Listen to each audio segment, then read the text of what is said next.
Hello, everybody.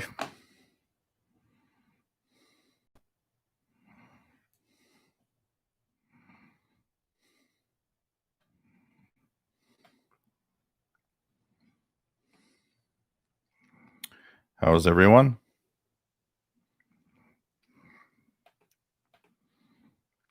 Hope everybody's all right. Okay. Let's turn this on.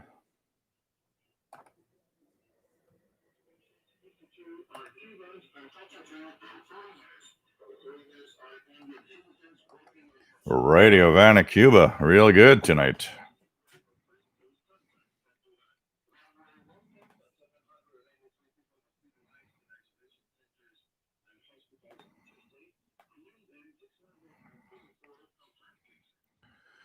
So this is here.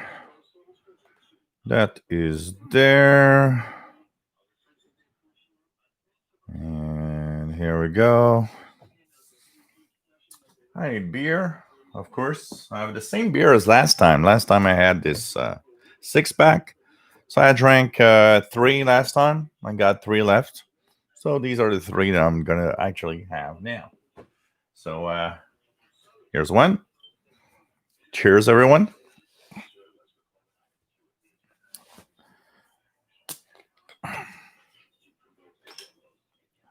Hope everybody's doing all right.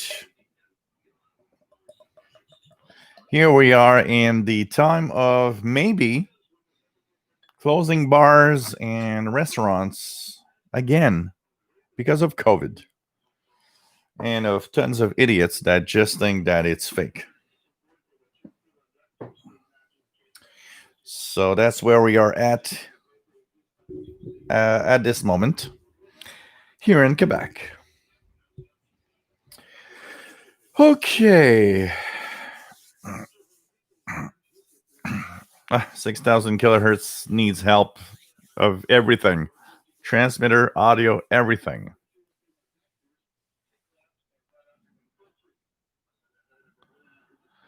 Okay. Hello, everybody. Nice to have you here. This is okay. This is okay. I am all right. Hello, everyone. Welcome to the Wednesday edition of the live show. And we are here to talk about radio, shortwave radio, and just have fun. It's interesting because we there's different feels of in life we have different feels of different things, different moments. Our brain is extremely powerful at giving or bringing us back to a moment in time. The smell, the feel, the way it was. And today, there was a moment that gave me that.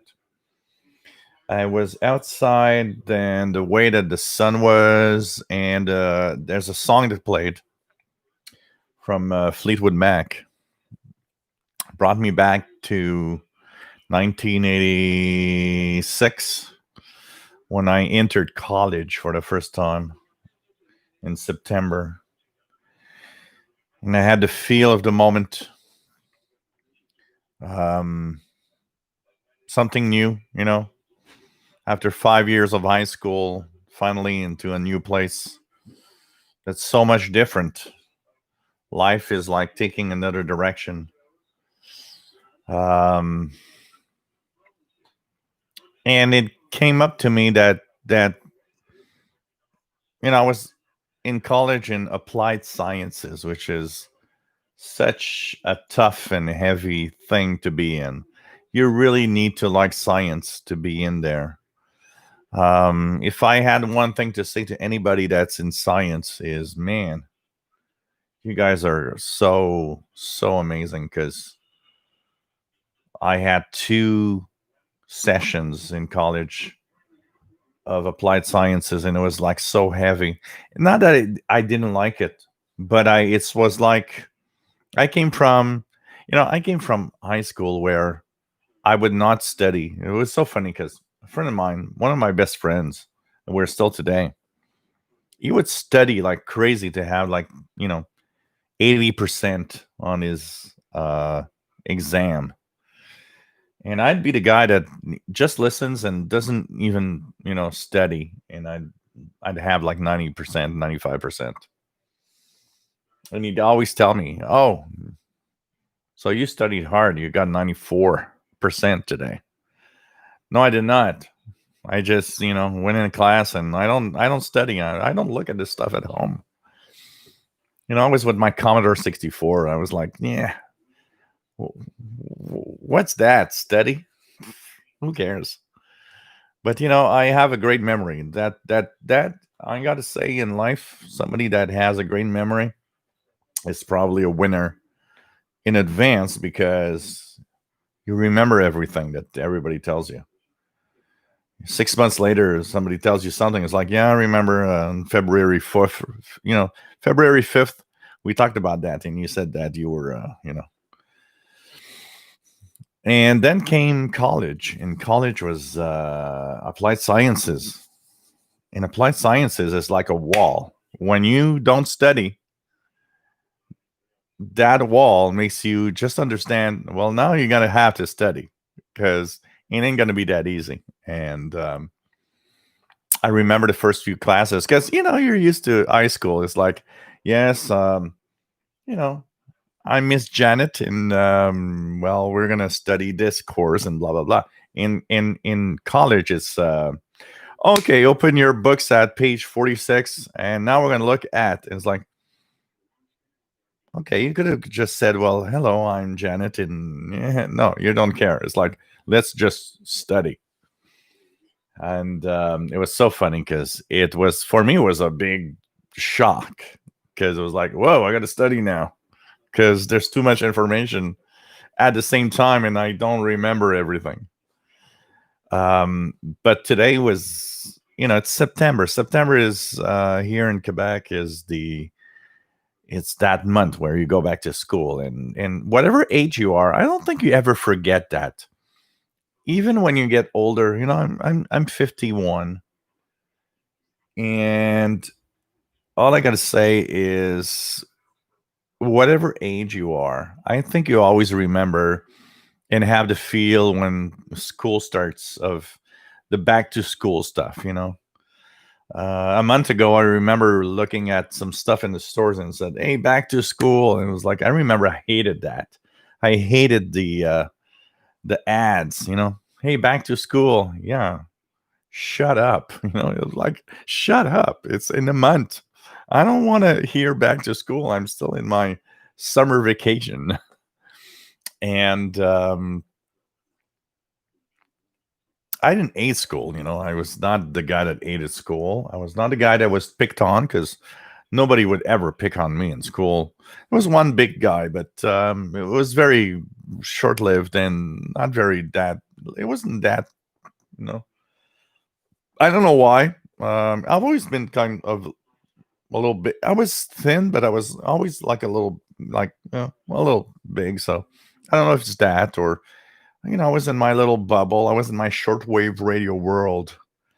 You know, I was like, listen to shortwave. I go to school, come back to dinner because school was next to my house. So let's go back to dinner, listen to shortwave while I'm eating, or there were two things I would do: either shortwave or watch the Flintstones on TV for dinner, and then go back for the afternoon and come back, and then it was like my shortwave world again. Or sometimes, a couple of some interesting times with my friends and stuff.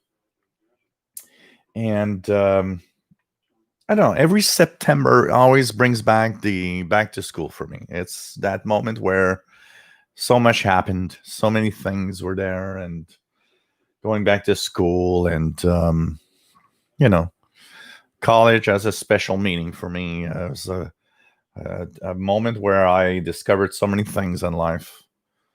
Discovered that I was free, that I could do what I want. I didn't have to, you know. It wasn't. college is different. It's not you're not chained to having to go to school anymore. It's like, well, it's up to you, man. Whatever you do, it's up to you. If you want to go far in life, well, you can do it now, or you can just slack off and well, good luck, and there's that moment where you go to school. In high school, everybody. It's like, apart from a few people that change here and there, your gang follows you. You're like with your mates, your teammates, or whatever. It's like it's always the same people.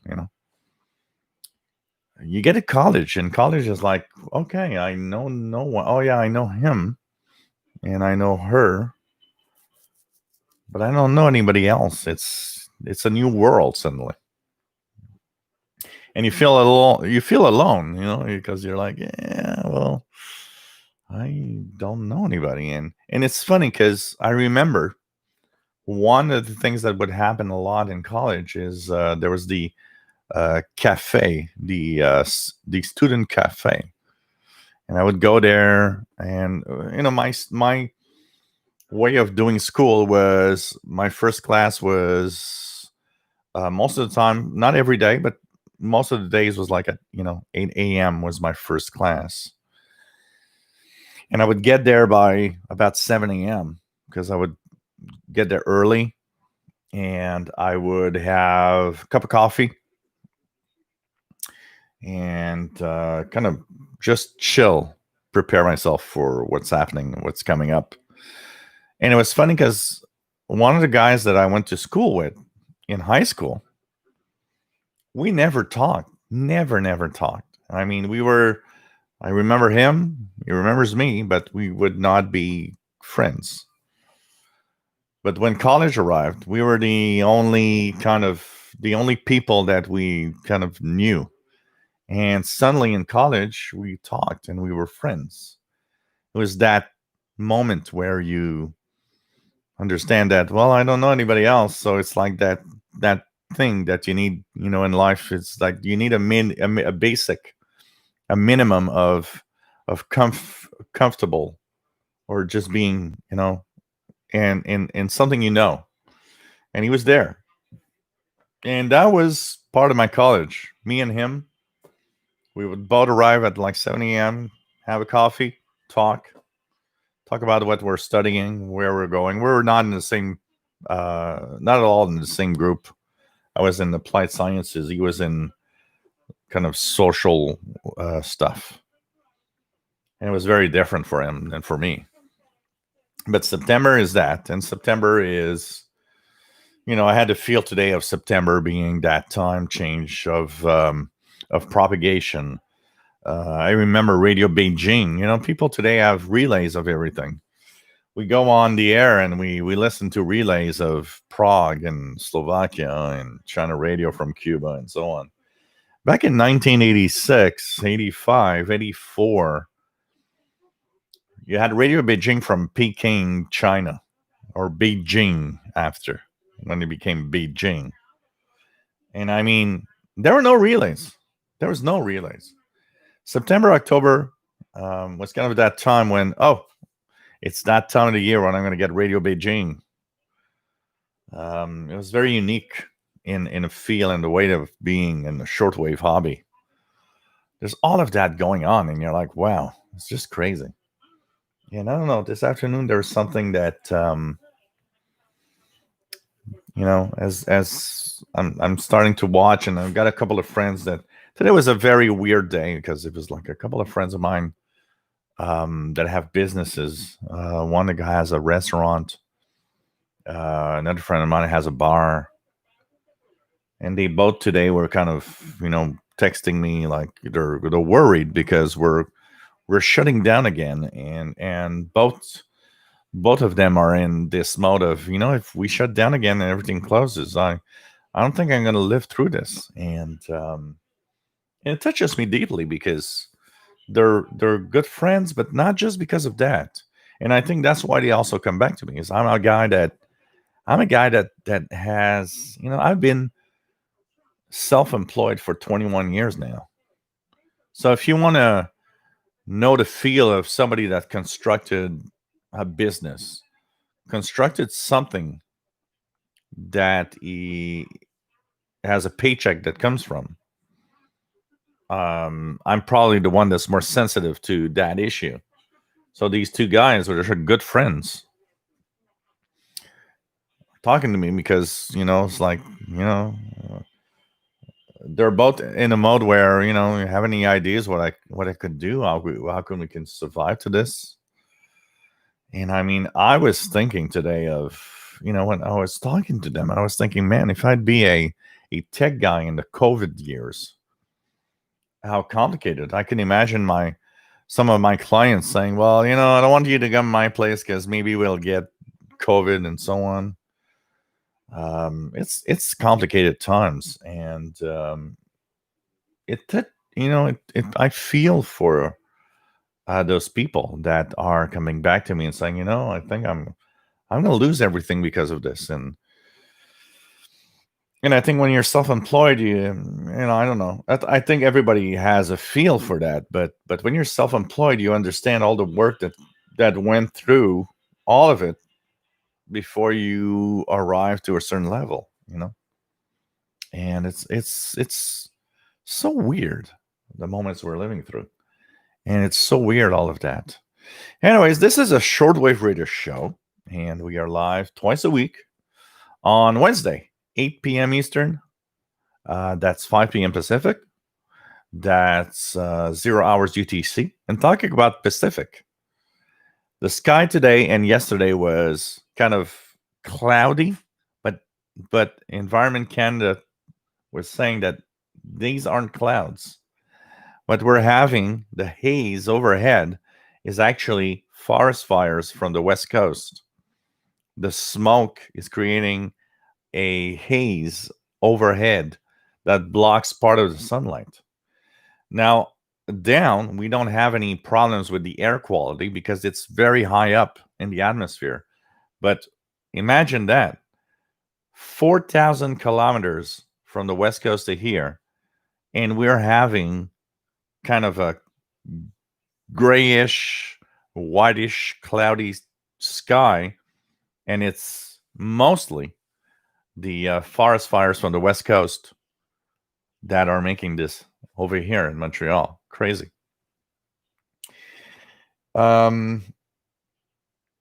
We have a beautiful chat room with wonderful people that are live and talk and answer questions. We talk about radio in general of any kind and have fun. I mean, we share something that is, I don't know, for some people, this is a hobby that's past. And I think there's no understanding when somebody tells me, radio is like, well, you listen to the radio. It's like, yeah, well, someday bad's gonna happen. You're gonna be happy to have a radio around. But I think there's too much. I think we rely too much on internet. I mean, we all do. I do this live show, and everybody's watching over the internet. It's part of our lives. It's been part for a while now. But honestly, there's a difference between radio and the internet, a big one.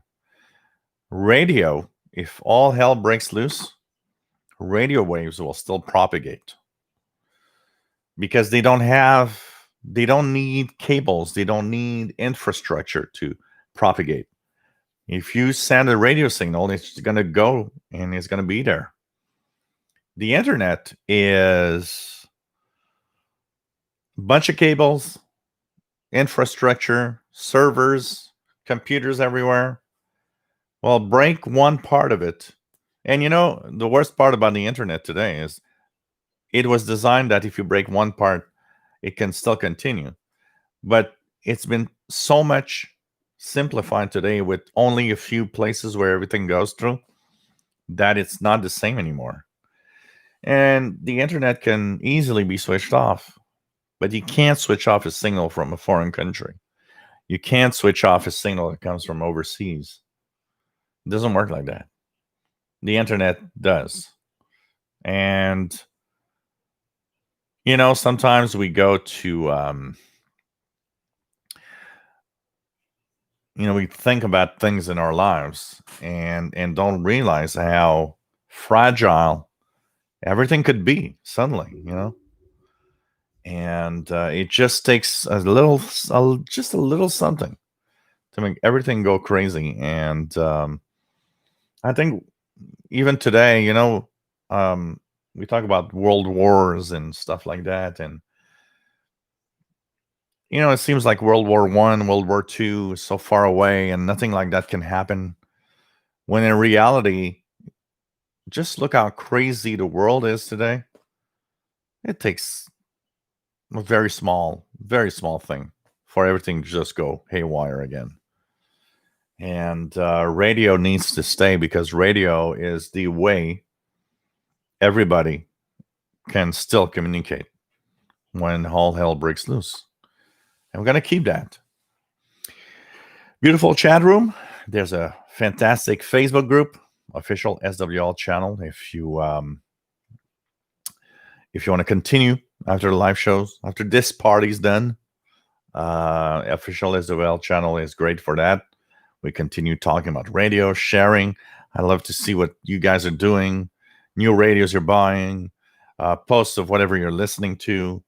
It's just cool. And what is, I think, the most fantastic thing about Facebook, about this group, about the chat, man, it's beautiful to see that we can get along because we don't all think the same and we all have different diverging opinions.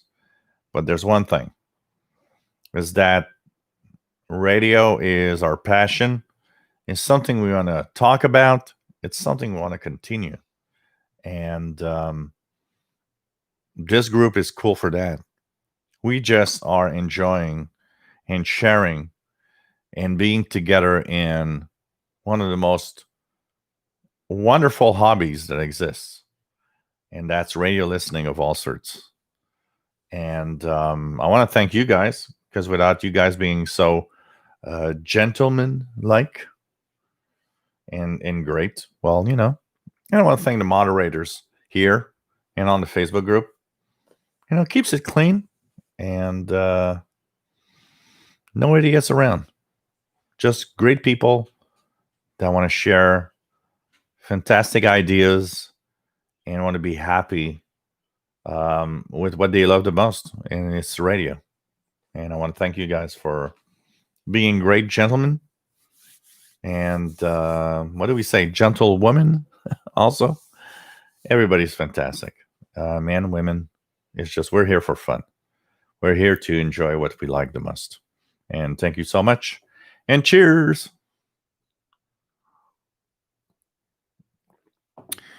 MDK2. Matt in Denver, Colorado. Nice to have you here. Bobby Burgess, WA5107, SWL, Morgan City, Louisiana. Nice to have you here. Shady Pyro 90. Nice to have you on board. Kishascape. Nice to have you here.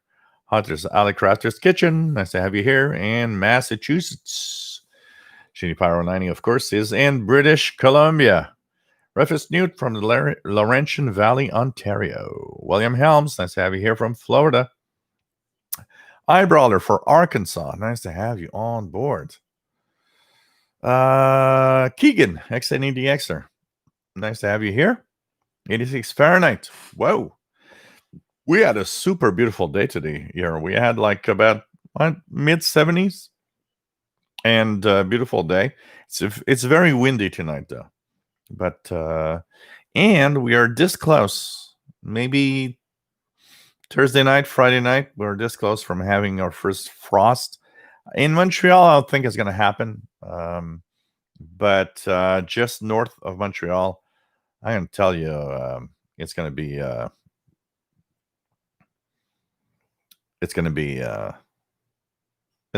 freeze. Hey, Joe, nice to have you on board from Newmarket, Virginia. And hope you're going to enjoy that Alinco DXR8. Marcos Antonio, nice to have you on board from Nicaragua. Pagemaster, nice to have you here from Moore, Oklahoma. KC5VOY, WA5136SWL. Meow to Mr. Paul. Simon Templar, nice to have you here. It's cool to have everybody on board. Okay, what else do we have?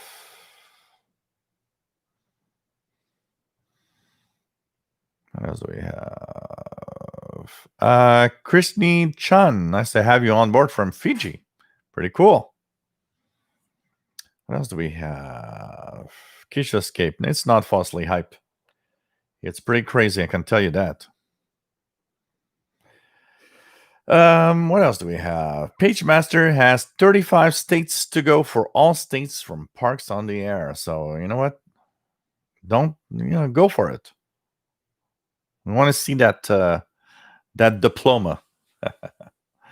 Joe Rotman, nice to have you here. Joe from Chicago. Glenn Zegman from Tennessee. Randy in Riverside, California. Prasad, nice to have you here from India. Jim from Rhode Island. Rob in Phoenix, Arizona. Rufus has Freaky Supreme Master TV on 5800 kilohertz. Jerry DX, nice to have you on board. PageMaster, I've learned beginner's all-purpose symbolic instruction code on the Commodore 64. Wow. David, KJ4CMY, nice to have you here, my friend. Brian Penny from Cape Cod, Massachusetts.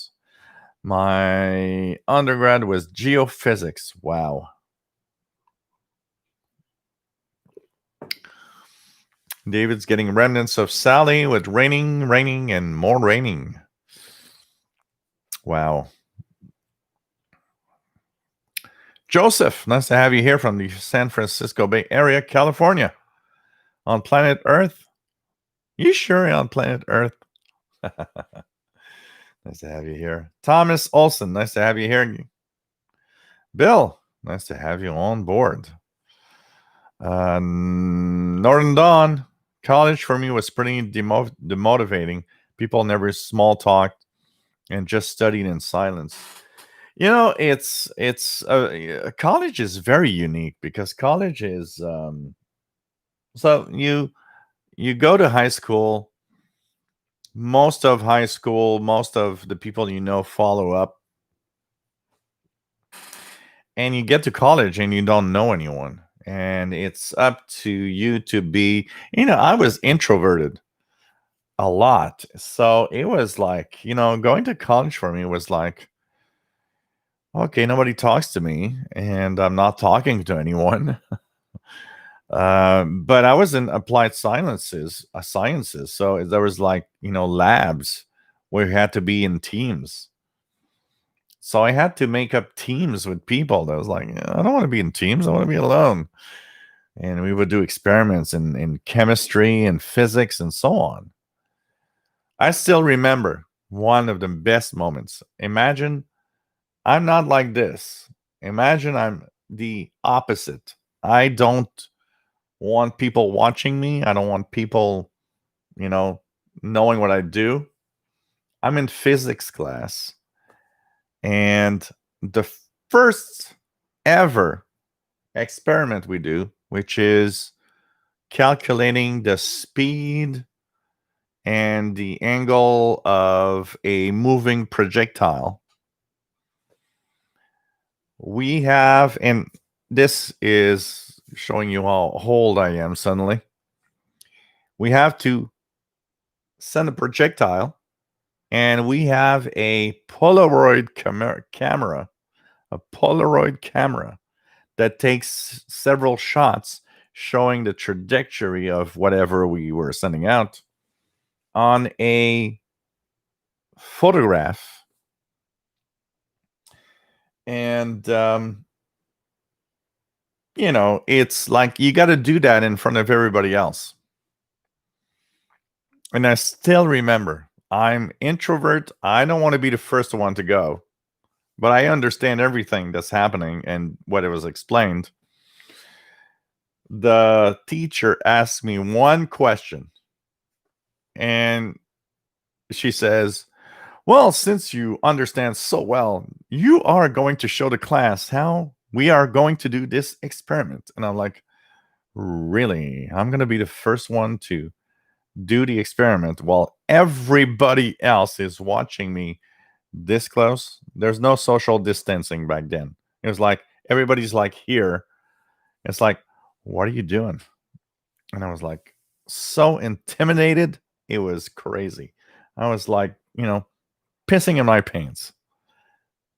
Crazy as that. And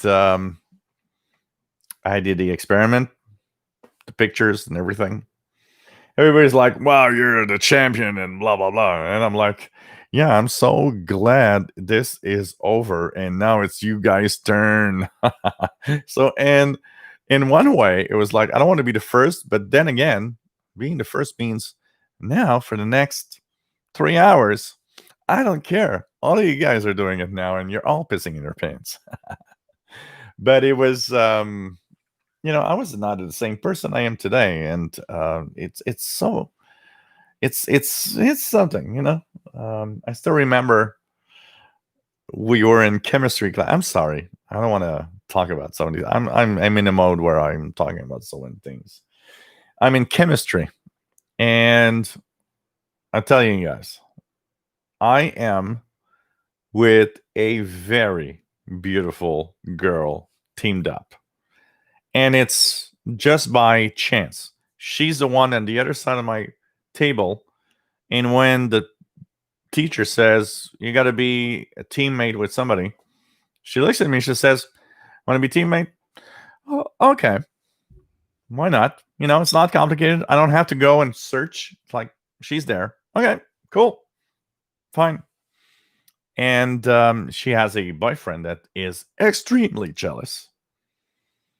And so we, of course, because of the experiments we do all the time, because there were several of them, and we were teammates for all of that session in chemistry.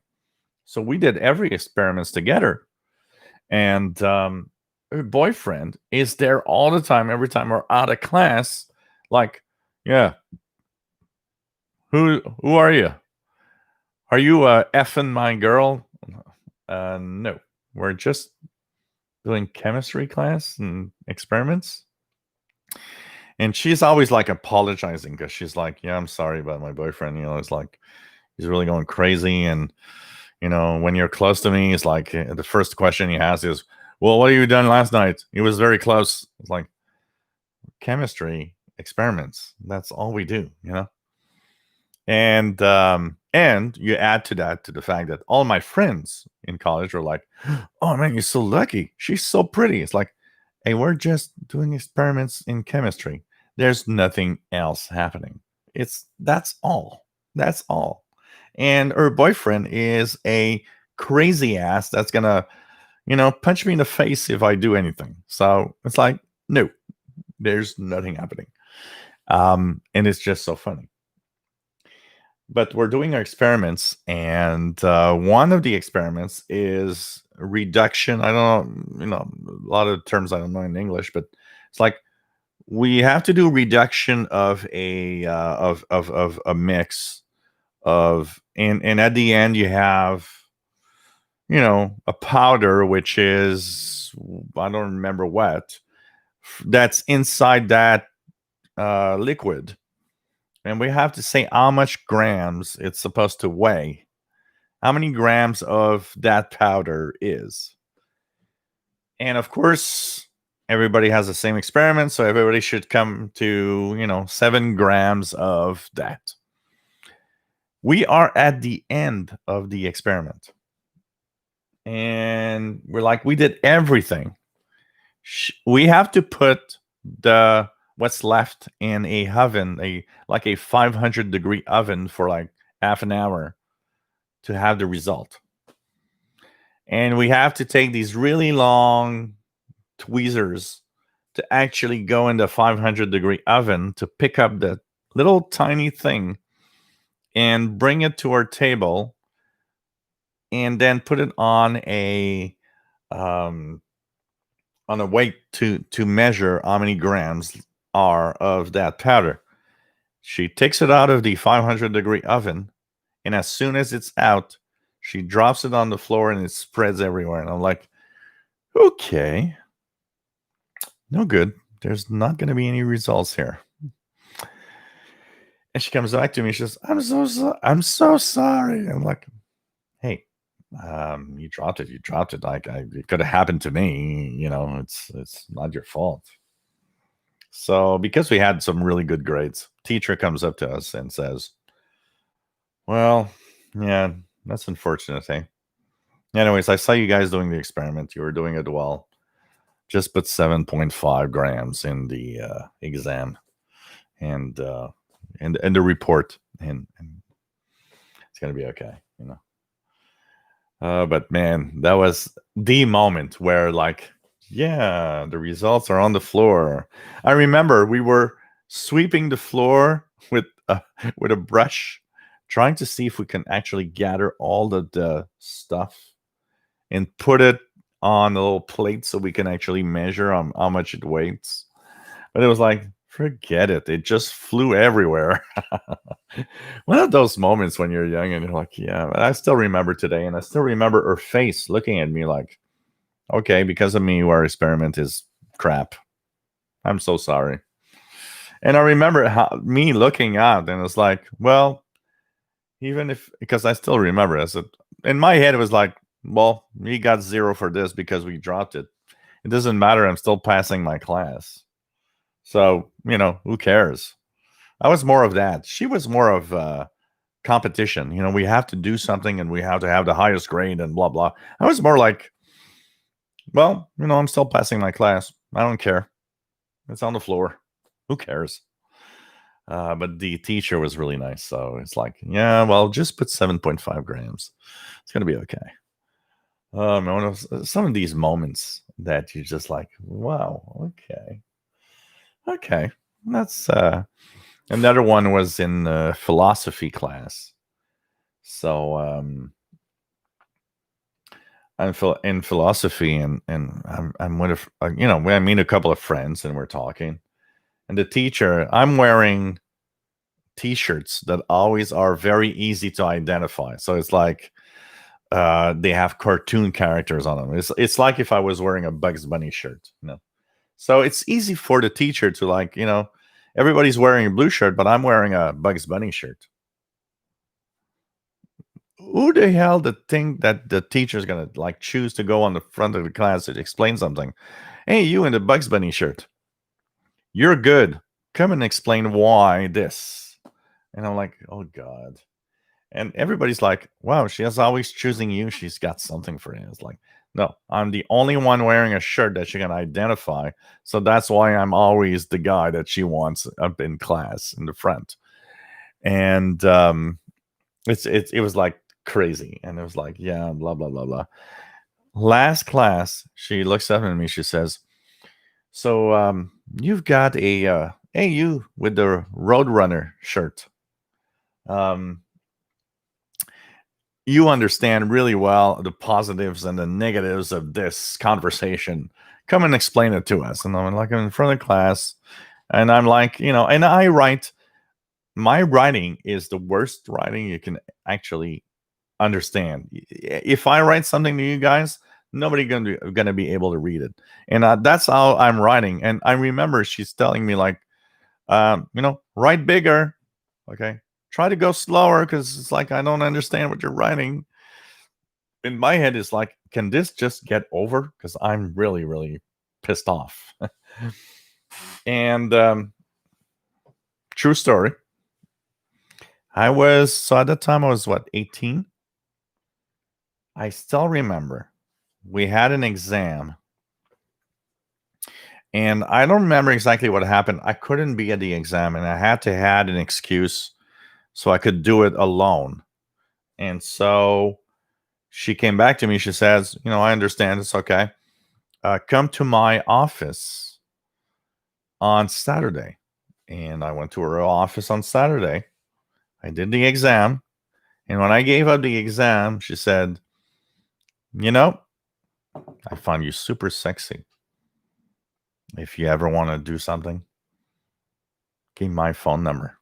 And I'm like, I'm going home. And I'm like, did I just get hit on by a teacher in college? I'm 18. And she's like, well, she wasn't that old. When you're 18, everybody looks old, but today I'm thinking about it. It's like I was 18. She was maybe 35.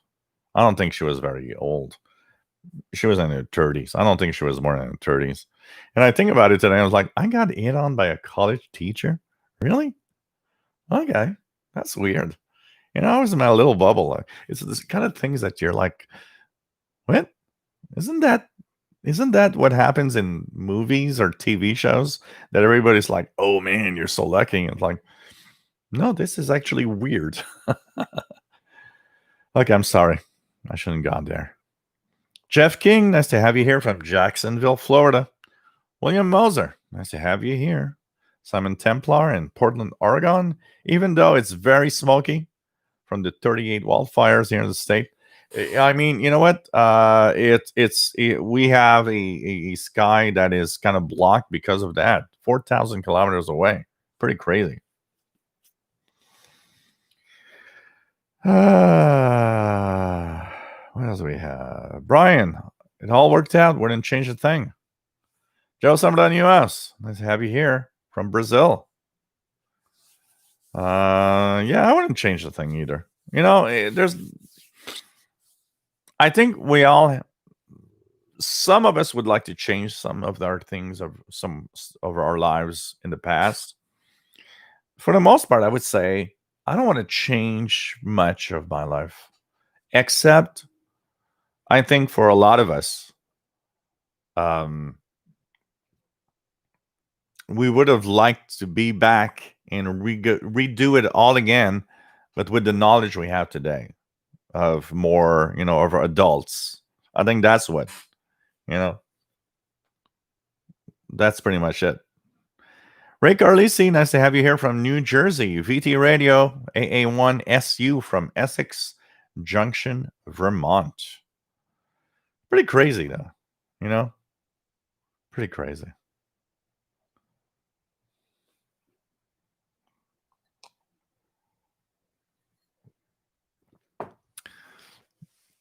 What else do we have?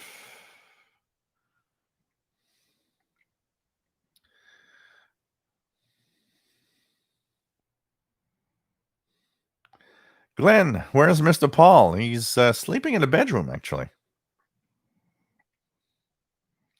Oh, I like that, Page Master. Actually, you know what? It's interesting because the Queen song Radio Gaga, which I think is kind of um, explaining what we all know now, where radio is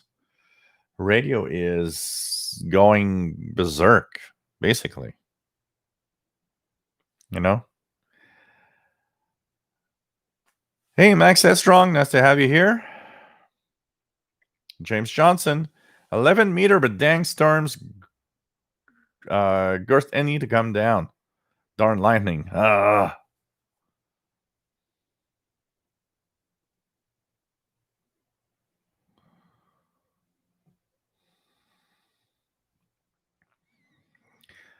Hunt for history. Yeah, it was a little fast, Bobby. There was nothing bad about his post. He just was expressing himself. Hunt for history. I mean, there's nothing bad in there. KX2U, nice to have you here. Just bought the FT991A. Glad I picked it up over the 7300. I hear a lot of good things about that transceiver. Apparently, it's really, really nice. SoCalf, thank you for your kind talk and talking about your mom and seeing how much you cared for her. I passed away on Monday, and thinking about your words brought me comfort. Man, it's a tough thing. We talk about there's a lot of stuff that we go through. Everybody has its rough moments and its rough things and moments and things that we go through. And my mom died in 2008. My sister died in 2011. Barely older than I am today. And you look at that and you're like, wow, it's crazy times, and it's not that easy. It's not that easy to go through that. And I think we need friends and we need people that we can just relate on. Because I think for the most part, most of us are great people. And we all have to go through our shit because we all have shit. But we have to go through it the best way we can and smile. You know. What else do we have? Rick Sutter, nice to have you here on board, Rick. Joe, I have what is probably the last Alinco DX R8T at Universal was shipped, headed this way. I think I'm gonna like it. Most of the reports are positive. No radio's perfect, but most of the reports are pretty positive on this, honestly. You know. Let us know what you think of your radio when you get it. I think it's always fun to have a new radio, anyways. Laura, nice to have you here from Fort Gordon, Georgia. Pretty cool. Getting a new female cat, Bill? Cool. Cool. She's going to love you, I'm sure. For sure.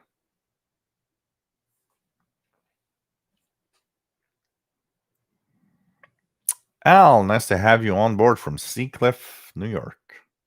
Pretty cool. What else do we have? VD radio work New Zealand on 160 meters. Wow. On FT8 on my sunrise the other day. That is cool.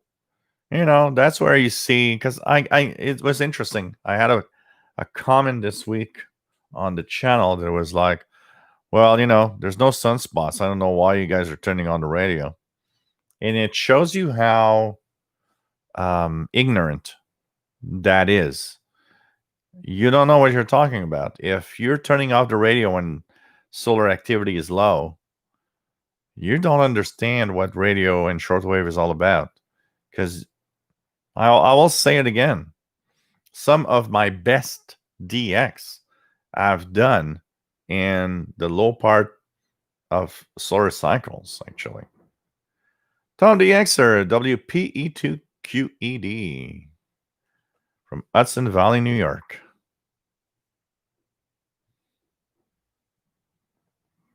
Michael Satterfield, nice to have you here from South Carolina.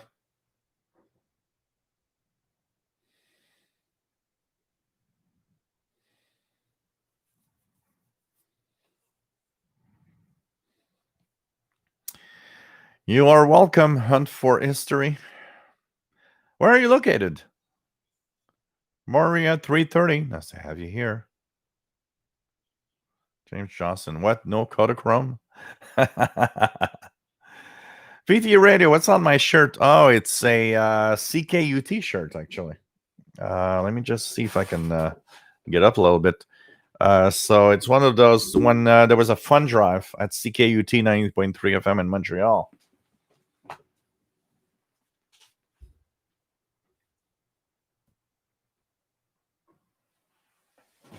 So it's a CKUT shirt. Whoa, this is blurry now. Why is it saying blurry? Okay, here we go. So it's a CKUT 90.3 FM shirt.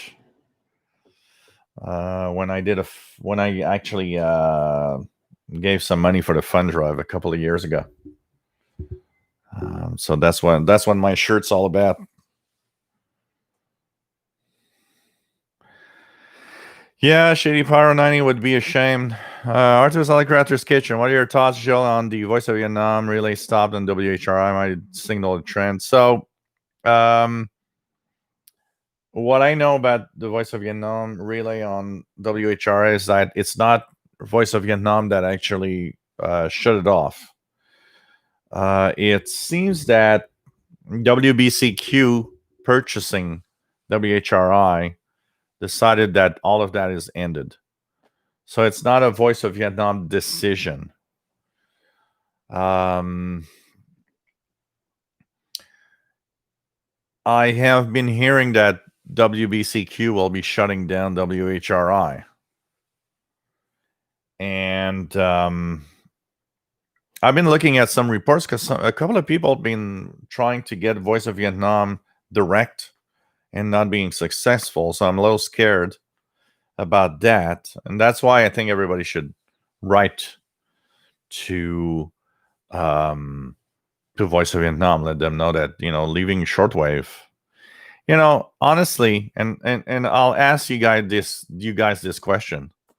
When So a lot of shortwave broadcasts left and didn't have a internet side to things. Radio Netherlands left shortwave and that's it.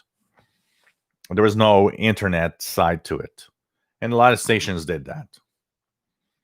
But let's say Voice of Vietnam leaves shortwave, but they tell you, oh, we're on the internet.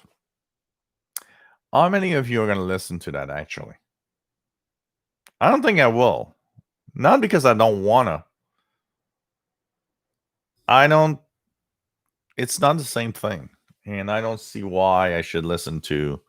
I remember when Radio Sweden left, they had a shortwave outlet for a while. They still do, even less than before, because I think they understand that shortwave is the internet. Sorry, is not the best medium. But I remember telling them, we know what's happening in Sweden because of your shortwave broadcasts. I got to say one thing. Who knows? Okay, out of all of you guys, who knows what's happening in Norway since Radio Norway left? I don't think anyone knows what's happening in Norway. We have to have several dimensions of what all of this means.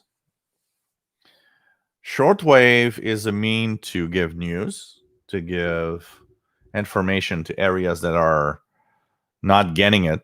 So, there's big gun stations for that. The BBC, the Voice of America, example, are the world leaders in trying to give out some decent news to areas that cannot and don't know what's happening because of government, because of dictatorship and whatever. Well, they have a way they can turn that radio on. Even China, they have a lot of jamming, but honestly, a lot of Chinese people can still listen to what's happening for real outside of China, thanks to shortwave. That's the first thing. But there's a second dimension that I think a lot of stations in a lot of countries are not understanding. I like to know what's happening in Norway. I like to know what's happening in Sweden. I don't know if it's just me or I think everybody that's shortwave fanatic in some way. I think it's kind of fun for us to know what's happening outside our own country. I'm listening to VPR on 107.9 FM from Vermont. And you know what? One of the things I like, even though we're probably overdosed with COVID information everywhere, I still like to know, okay, COVID in Quebec or in Canada is this. What is it in the US, in Vermont, in Romania? Romania has an extensive COVID report. If you guys have listened to Radio Romania, we have a lot of information about COVID and coronavirus in Romania. It's not that I want to get doused in whatever COVID everywhere, because we do get overloaded of that information. But it helps us understand where we stand compared to where they stand, where everybody is. And I think it's nice to compare each other, see that we're all struggling with one big thing right now, which is so weird. I mean, I don't think nobody expected 2020 to be so bizarre that it is right now. But all of that is, we're not going to search for COVID cases in Romania on shortwave, on the internet, sorry. We know what's happening because Radio Romania is telling us, but we're not going to search for it on the internet if it's not there. And I think countries are unfortunate because, I understand shortwave costs money, but let's be fair.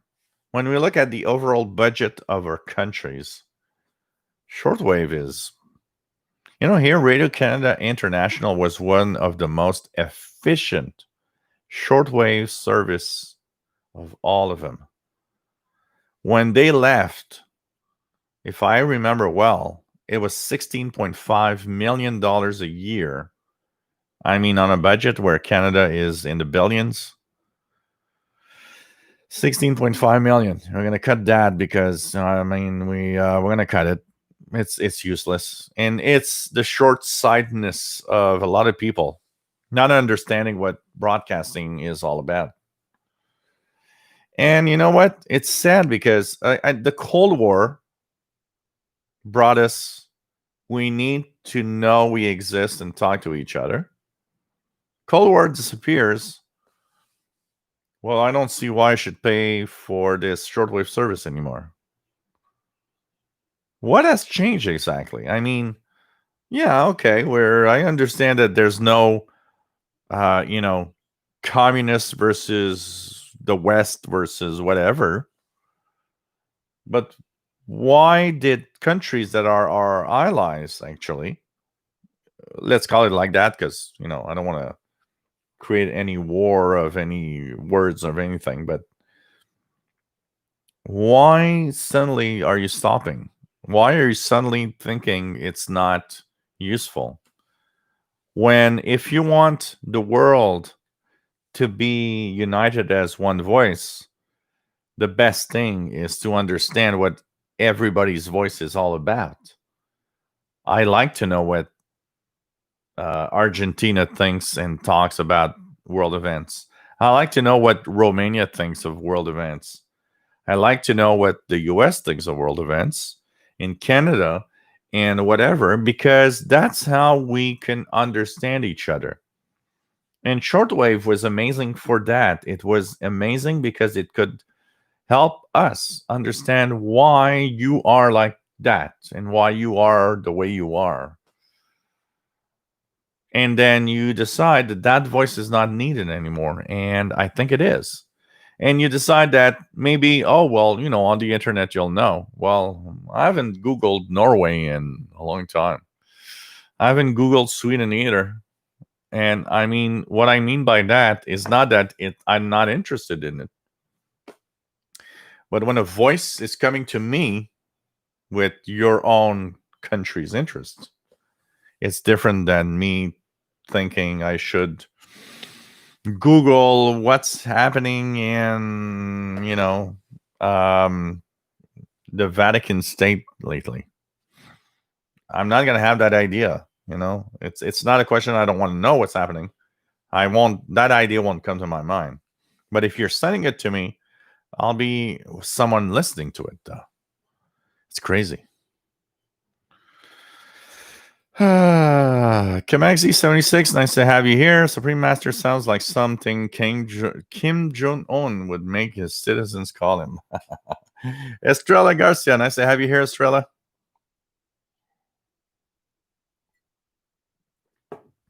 Frank Ireland, nice to have you on board. You're going to be moving soon. Cool.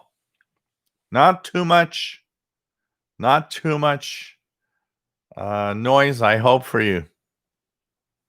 Max that's wrong says, Jill, you crack me up. Oh, God, Frank Ireland set up the MLA 30 with the Texan PL 660 on the beach. That sounds like, that sounds like a heaven. An MLA 30, a PL 660, and a beach. I don't know. Heaven? Heaven. Hey, I punched someone, so I don't want to be punched in the face. Oh, my God. Get fruit punch. Oh, man. Kimberly, nice to have you here, K6YYL.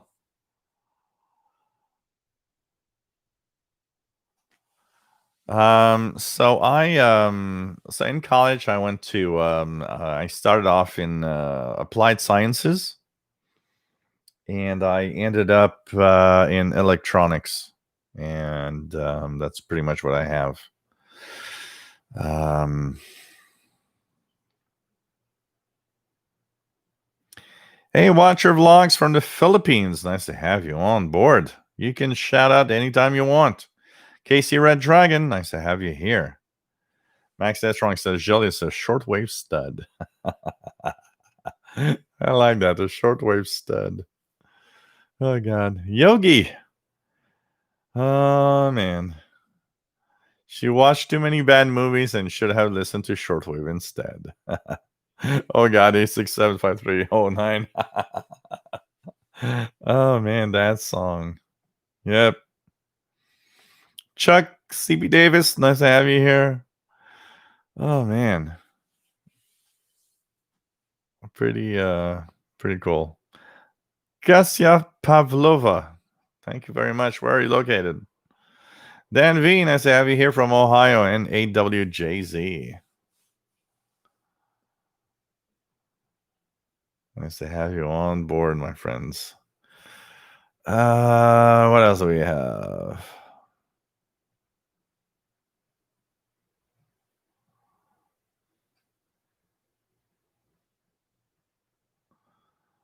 As we have, yeah, life has tragic moments, that's for sure.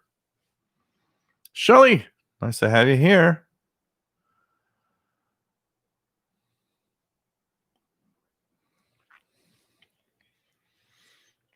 Kessia bought another RTL SDR so it can do trunking. Okay, that's interesting. Charles, nice to have you here from Louisville, Kentucky, KD9 CAS. Cool. Robert Prosper, which frequencies are favored by UFOs? Well, UFOs are unidentified flying objects. So UFOs are not going to broadcast necessarily because there are all sorts of things we don't know what they are about. But if you ask a different question, which frequencies are favored by aliens? Well, it seems that NASA is stuck on the hydrogen frequency, which is somewhere in 1400 megahertz, because that would be the logical place. Okay, I'll give my take on it, and that's my take. So NASA and science decided that the hydrogen resonant frequency is where aliens should broadcast, because it's one of the most common frequencies in the universe. And when they said that, I remember the first thing thinking, isn't that the noisiest frequency in the universe? If you broadcast there, the hydrogen atoms everywhere, which are everywhere in the universe, are just going to overwhelm your broadcast. That's interference. Shouldn't we be on a quiet frequency? What is the quietest frequency to broadcast for an alien? That's what we should have. Matt says, MDK2 been getting the usual fall stations lately, including one of my favorites, All India Radio, 11,560 in the mornings, even though there haven't been sunspots for about 3 weeks. Cool. I hope, and I'll cross my fingers, but I hope, because they haven't come back. When COVID hit India real hard, All India Radio shut down a lot of their shortwave transmitters and a lot of their shortwave broadcasts. They've been putting some back on the air, but I miss 9445, All India Radio's English language broadcast, around 2200 UT, 2100 UT. I really wish they come back. I hope they haven't decided or used COVID as an excuse to not come back in English on shortwave. PageMaster did contact Parks on the Air activator KC1CBQ on 20 meters on Sunday, but my beam was facing west, not east, so you can reach out any bands when the conditions are right. Absolutely. Absolutely. Joe just wrote and suggested WRMI. Cool. Matt, the Voice of Vietnam is one stations I've copied only a handful of times and not at all very well directly from Vietnam.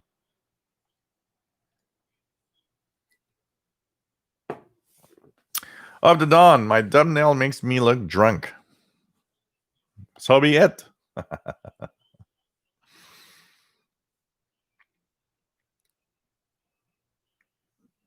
Yogi, Voice of Vietnam still in the air, not powerful enough even within East Asia. Yeah. We gotta tell them that they should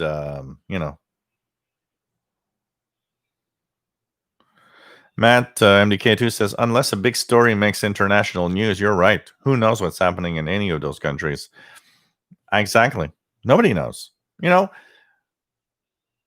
the 80s, they were all in shortwave. I knew what was happening it's something, because let's think about it for a second.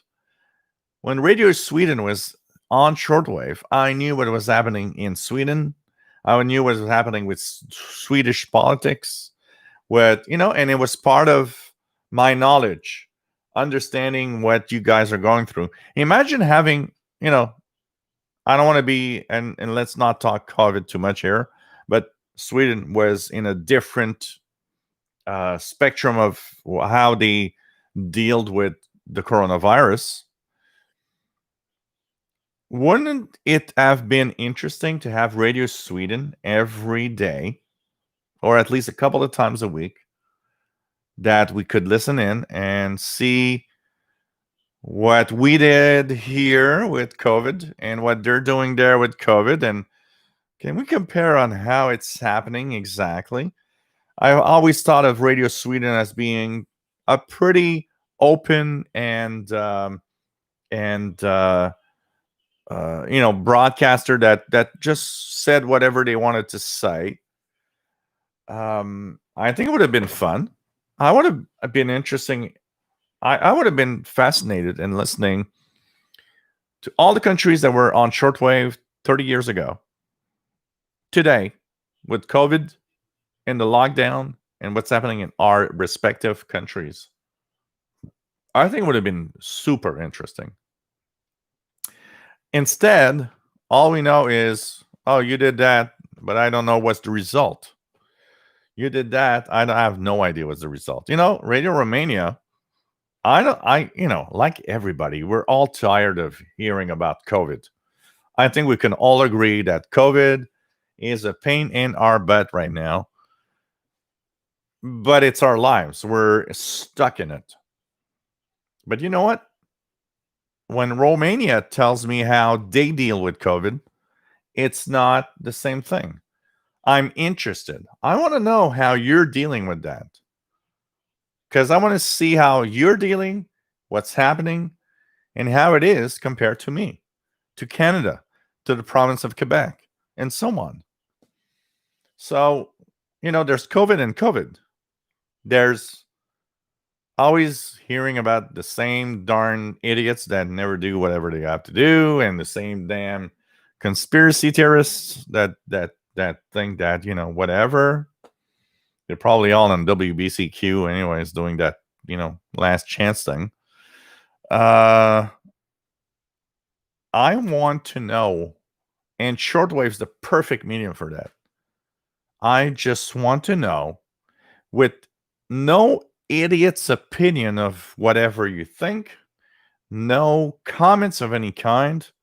I want a voice coming to my ear about what you are dealing with nobody else's comment, like Facebook or whatever the internet brings. And I'll make my own idea of, okay, that's where we are. That's where they are. Maybe we shouldn't have done that. Maybe that idea is good. Maybe not. I don't know. Nobody knows what's happening. Nobody has a clear idea. It's easy to complain. That's pretty much what I say here. It's easy to complain. It's easy to complain when you have no effing idea of what's in your face, and you got to deal with idiots that believe it's untrue. So, I think shortwave would have been interesting with a lot of more countries broadcasting right now with what's happening. But, I have no idea what's happening in other countries because shortwave was the only way I knew what was happening in other countries. Jason Francis from Ottawa. Of course, it's better late than never. Of course. Welcome aboard. Randall Klontz. Nice to have you here, Randall, from Chicago. Joe likes to DX medium wave, but have yet to snag a Vermont station. Aha.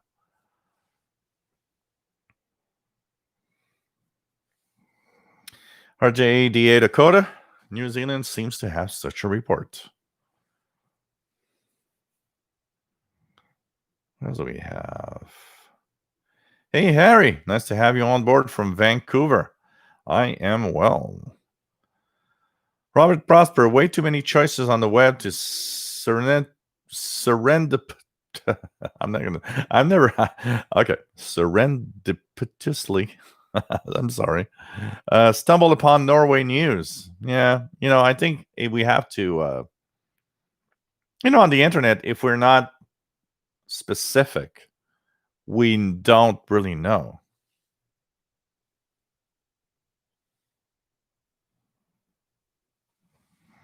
Erica Trell, nice to have you here. Yeah, I saw your post, Prasad, about Voice of Vietnam, but I saw other people's hearing it, so I don't know if it's just propagation. But we need to keep an eye on that. Well, it'd be sad to lose Voice of Vietnam. Robert Prosper on shortwave, a good national station, is one of what a score of them broadcasting now, less on the web. It would be one of 10,000 possibilities. Yeah.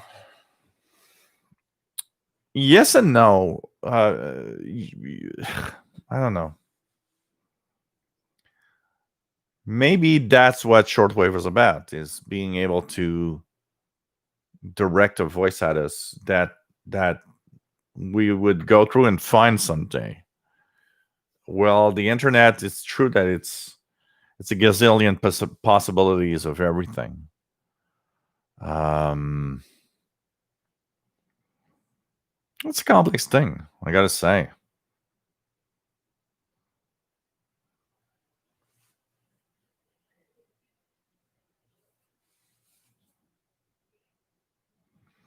James Johnson, where did all those transmitters go? You know what? One of the interesting aspects of that is, by the way, guys, I'm 15 minutes behind in the chat room, okay? A lot of the transmitters are still up, but not doing anything. There's an interesting thing. Like, for example, if you look at Bulgaria, Radio Bulgaria had a pretty big transmitter site, radio. And when they left, it's still up there. There are actually a few relays from it. It's like I was saying, there are a few stations in a few countries that left, but never dismantled the transmitter sites. They, it's as if they're saying, you know what, we're going to leave for now, but let's leave that there because I don't know, something can happen. Maybe we'll need that someday. I don't know. Because, of course, there's, countries like Canada, even Australia, Radio Australia. They just forget it. Let's destroy everything,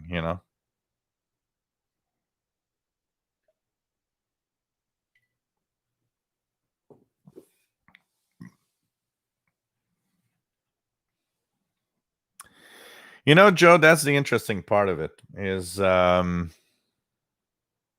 maybe it was a little late in the offing because if something like WRMI offering international broadcasters to pay some airtime, I mean,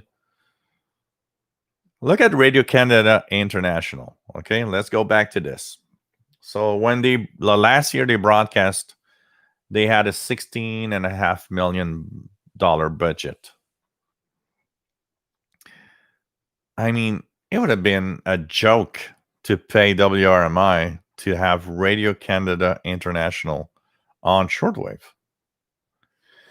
And it would maybe have continued.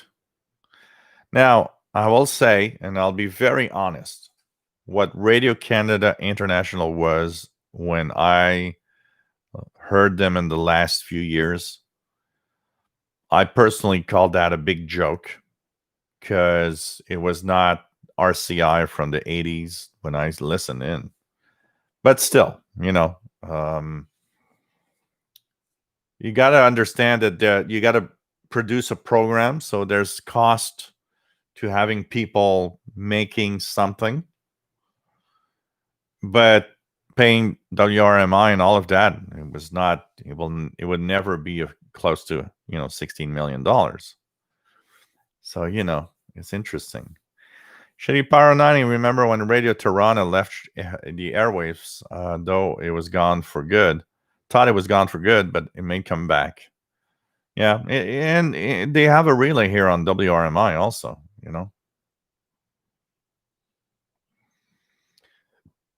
Matt, MDK2, Canada's 2019 budget, $355.6 billion. So, even if in 2019 we'd have been at, I don't know, $30 million of Radio Canada International budget. Very small, very small,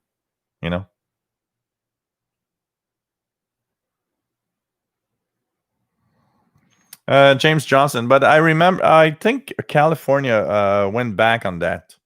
I think they changed their mind. You got to be careful. And I think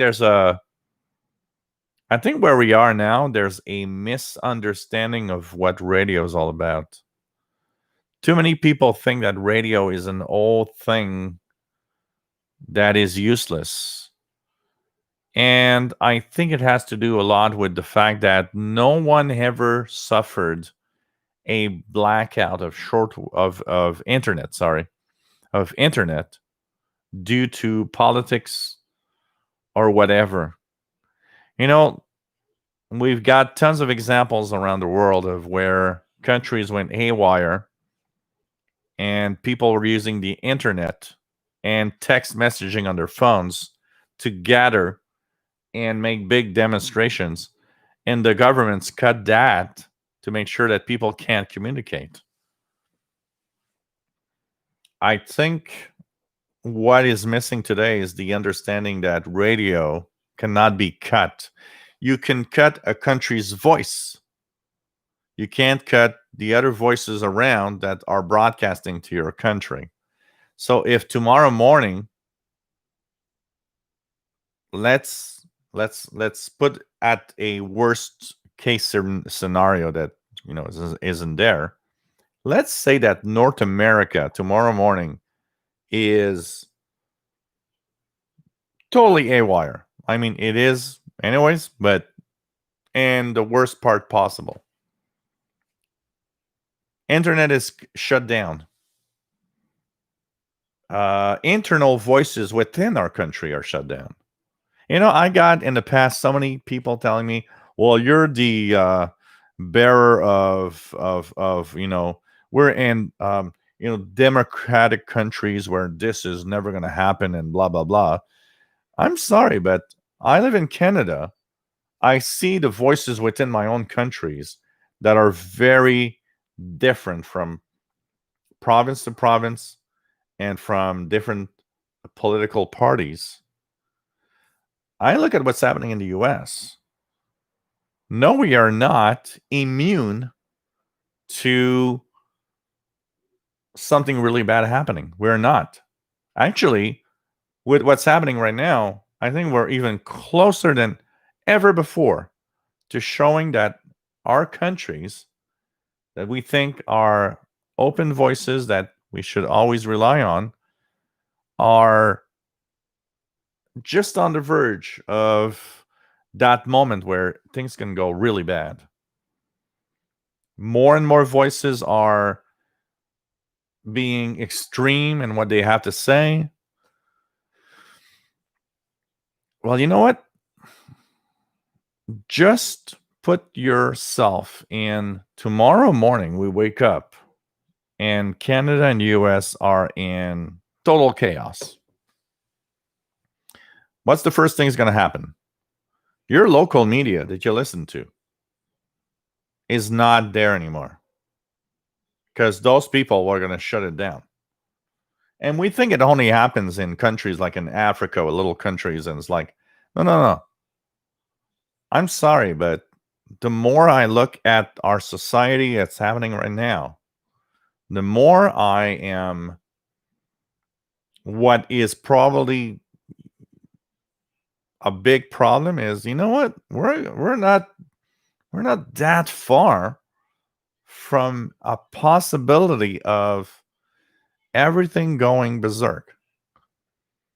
So your local voice is not there anymore. Where are you getting your news suddenly? I'm going to tell you, you're going to tune your shortwave radio something bad because you want to know from a trusted source. You're going to go and listen to the BBC if they're not in that problem, or whatever other station around the world you can tune to. You're going to want to know what you guys in another country are actually saying and telling, and what's the story that you know about what's happening here, because here we're not getting that story. And in Africa and so many countries, it's happening. And we always think it's, oh, yeah, but, it's in Africa, it's that country in Africa that's always a problem. We got to stop thinking that it never can happen here, because that's the problem. It's not because we've been so many years and so long as democratic countries that are going well, that it cannot happen. We gotta face the fact that it is something possible. And that's where shortwave is super important. That's where radio is super important. I mean, if you don't have radio, it's difficult. And I mean, shortwave is amazing because we can voice, there's going to be somebody that has money that's going to say, let's put up a shortwave station in the Caribbean and broadcast to North America. This is the views of what's happening right now, Classic Genetics. Nice to have you here. Classic Genetics. Had about 25 years break from the radio and got back into it. Cool. Welcome aboard.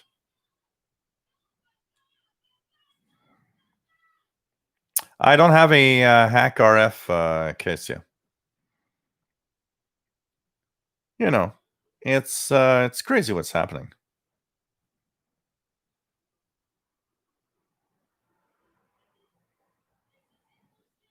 So let's, I'm going to try to go down a little faster than possible.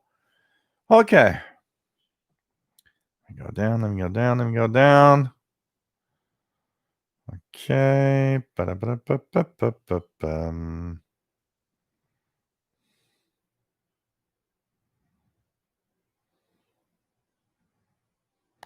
RJDA Dakota says, I've learned more about the world through shortwave radio than any other source. That and supplied books from the stations themselves. Same here. I would not know my world and the countries that is on our planet like I do if it wasn't for shortwave. That's for sure. Hope you're okay, Eric. Nicholas, nice to have you here, Nick. K9XN in Indiana, USA. Estrella Garcia, nice to have you here.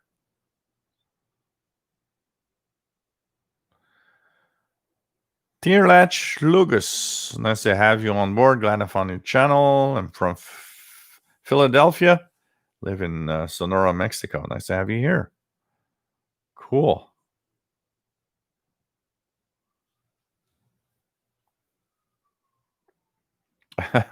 Classic Genetics says UFOs have their own trunk system. They're encrypted. They want to make sure Earth doesn't know what's happening. Miki Dalmich, nice to have you here from Alberta, Canada.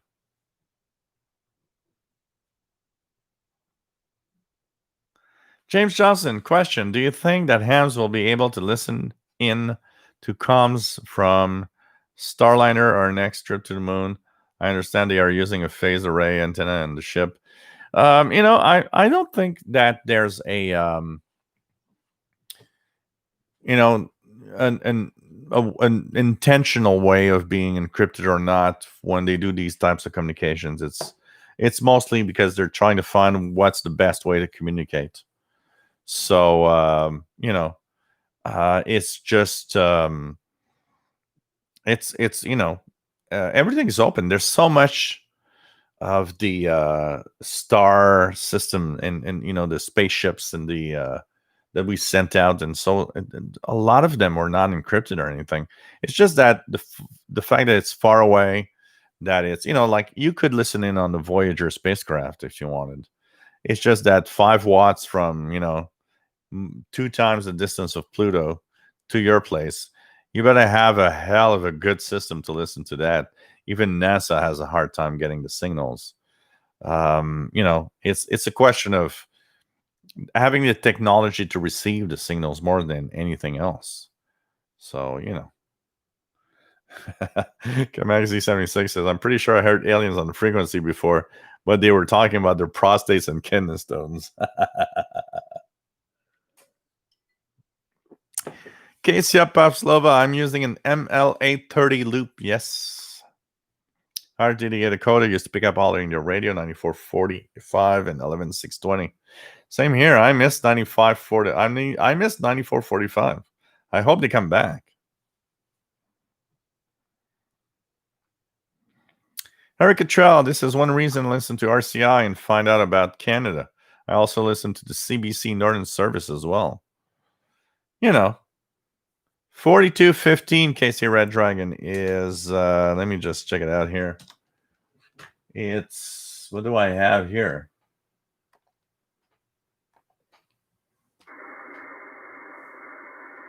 I got nothing on 4215 here.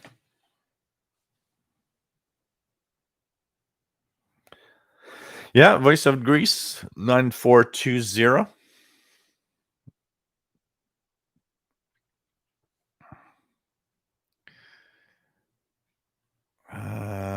What else we have? Rogue Yogi Mail says shortwave stations like Radio Netherlands and Radio Sweden were shut down because of their taxpayers didn't understand international broadcasting. But taxpayers don't understand that. Remove us from the hobby. Look, very simple. I don't think that apart from ham radio operators and shortwave listeners, I honestly don't think that the UK public understands why the BBC is actually broadcasting to the world, to other countries. I don't think nobody in their regular lives understands why that should happen. And that is an old other story, because it's also the big picture of understanding why in the world a lot of us should have voices of different countries and so on. It's a very complex thing. Very complex thing. Mongoose, nice to have you here. Erica Trell, Canadian-US border closed until at least October 20th. Yeah. I actually read a news report today from somebody that is close to the government. They're saying that they want to keep the border closed with the U.S. until at least after Christmas. So I don't think it's going to open soon. And we're not here in Quebec. It's things are not nice. They have a threshold for COVID, which is 20 cases per million. We've been beating that 20 cases per. We're at 30 million, 30 cases per million today, and we've been beating 20 cases per million for the last 10 days. Things are not going well, and the number of people in the hospital has started getting back up. That's not looking good, also.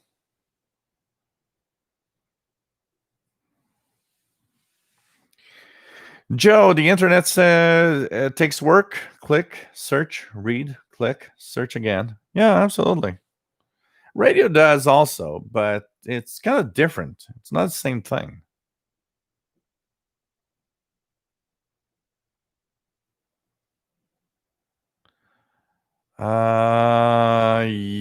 Casey, yes, Carson's Lab is really nice. I like that. I've watched so many of his videos. It's really, really nice. Frank Ireland, do you think that being on the Gulf Coast, the Gulf of Mexico, will cause a big improvement for receiving distance stations due to the signals traveling over water? Wish my radios had extended antenna jacks for medium wave. Definitely. Anybody that lives very close to the coast where there's an ocean all have much clearer and much better signals from far away, including on medium wave and long wave. That is definitely a yes. Nix add a QSL card from WRMI yesterday. Woohoo! This is cool. It is nice to have QSLs. Doesn't matter where it comes from.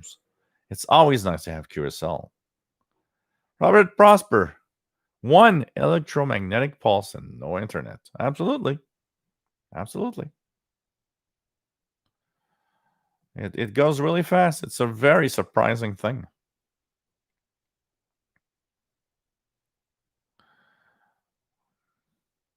Oh, that's for sure, James Johnson. You know what?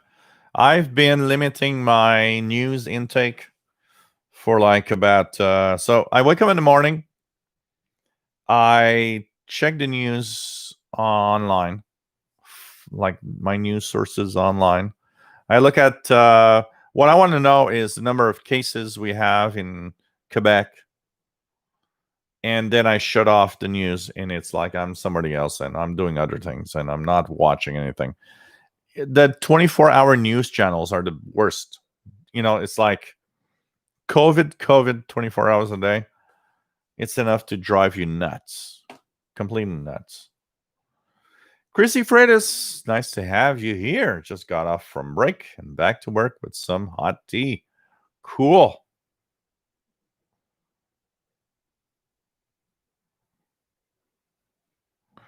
JSS672006, thoughts on Kiwi SDR? It's pretty cool. Honestly, pretty cool. It worked great. Chris Euphrates remembers taking recordings of shortwave stations to my social studies teacher in high school, and we talked about a specific country. I remember my geography class, and I mean, I was top of the class because with shortwave, I knew where every country in the world was. And I remember one day my teacher told me, "Wow, you know a lot about the countries around the world." And I said, "Well, I listen to shortwave." And it's funny because he didn't know what shortwave was all about. And I had one day I said, I'm going to bring my radio and we're going to listen. And I'm going to bring some stuff that I received from the world. I remember I brought in a magazine that I had from Taiwan. I actually had several QSL cards, including some from like Radio Moscow. And I remember he was looking at those and he was so amazed. And I remember tuning in to Radio Moscow in French. Because back then, even in school with a piece of wire, there was no noise. And he was like, wow, this is so cool. This is shortwave radio. I was like, yep. And I remember you told me, who told you about that? No one. I just I had radios at home, and I learned what that's all about by myself. Poison Flower from Perth, Australia. Nice to have you on board from the other side of the world. Poison Flower says, happy to report Voice of Vietnam blasting its way to Australia each morning. Cool. So they're still on. It's really just WHRI that stopped their broadcast. Page Master, go to Deep Space Network for those who want to know what stations are transmitting and receiving space probes.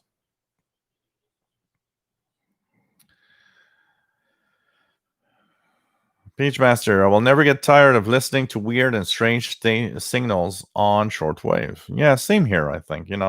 I mean, we have our ups and downs. It's normal to have moments where we we'll take a break from a hobby because we're gonna go mad if we're always there.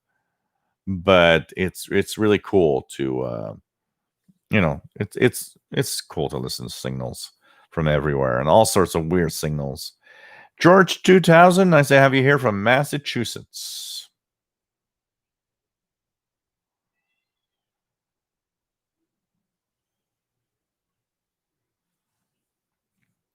Eric Cottrell expects that it will be at least spring before border reopens. Yeah. It's complicated times, I can tell you that. What else do we have? Let's go down.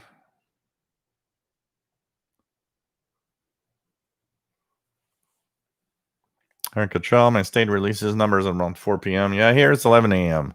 11 a.m. we have the numbers for the day. And I'm like, yeah, okay. We've been going like this. We were really quiet all summer, very, very low profile. And now it's been like, yep, okay, we're going another one. Things are not nice.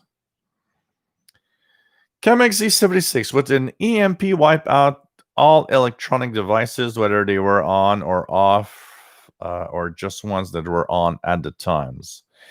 That's a complex question. So let's say that there's a nuclear bomb that explodes over a city. Okay. In our modern day world, electronics everywhere. It's hard to say, but I'm going to give you my feel because of my way of thinking of how an electromagnetic pulse works. It's basically a very powerful radio signal. It's so powerful that in anything that has a length of wire causes enough energy to simply burn out the electronics inside a device. So that means anything connected to a outdoor antenna will be blown out. So your devices will probably turn on, but they'll be deaf because the electronics, the amplifiers will be burned out. Anything that possibly connected to a power source might be blown out because the EMP will have given an impulse. Anyways, power grid will be down. But I would think that anything, an example, say that I have this smartphone, I would think that this might not be blown out. Why? It's not connected to an outside antenna. Even though an electromagnetic pulse might be very intense, if it's not plugged into an antenna or anything, because of its size, the impact might be, and that's my take, the impact might be too small to actually blow out the device. But that said, there won't be internet, there won't be Wi-Fi, there won't be any networks to connect to. So this is going to become a standalone computer that doesn't connect to anything. It's going to work. but it's not going to connect. You won't communicate with anyone with this. It will become your portable computer where you're going to have to try to do something with this to help out. So this is going to become your portable computer. I don't think this will blow out if it's not connected to anything. It just doesn't connect anymore. That's a big handicap when you think about a device like this that doesn't connect to the world around it. Honestly, think of your smartphone for a second. Even if it works, no connection to the outside world, it ain't going to be useful for a lot of things. I can tell you that.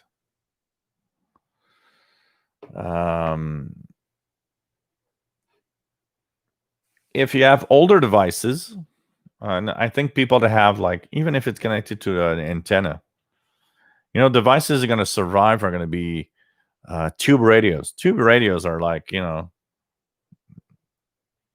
almost indestructible.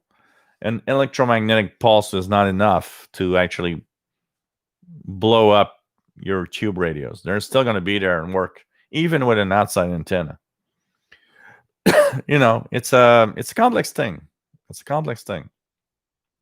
But I think that because there's a limit to what an electromagnetic pulse breaks down, and I think a lot of our smartphones will still be working if they're not plugged in to anything, but they won't connect anymore. That's going to be another story.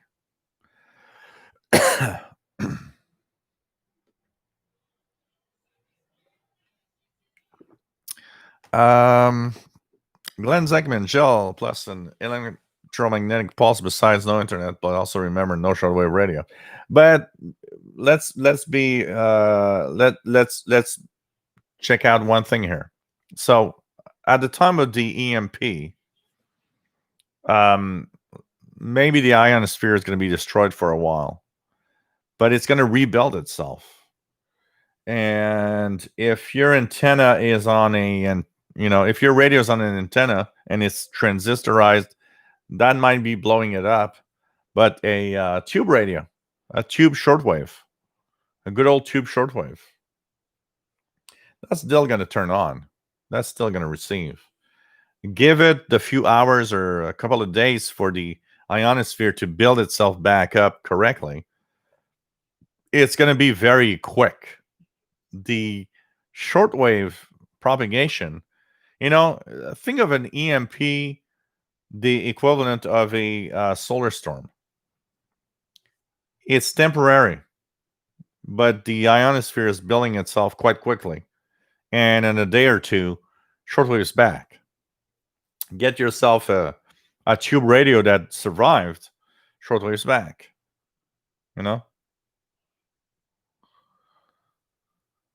Mika Dalmage, one day in high school in 1972, heard a station from Sri Lanka that I could not find on the map we had.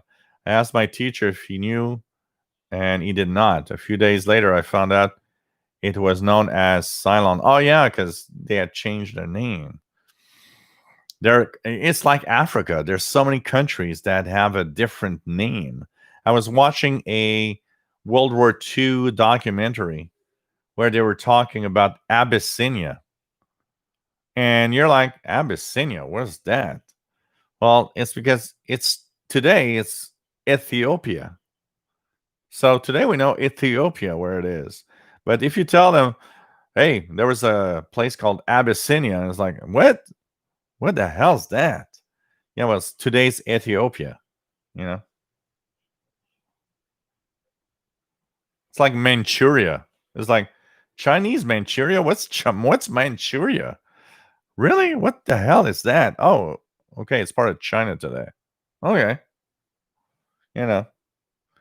Casey Red Dragon waiting for a giant solar flare. Oh man. Thomas Olson, have you tested or tried a Digitech radio similar to XH Data 808? I've seen it, but I have not tested, so I can't really talk about it. It seems to be an interesting radio, though.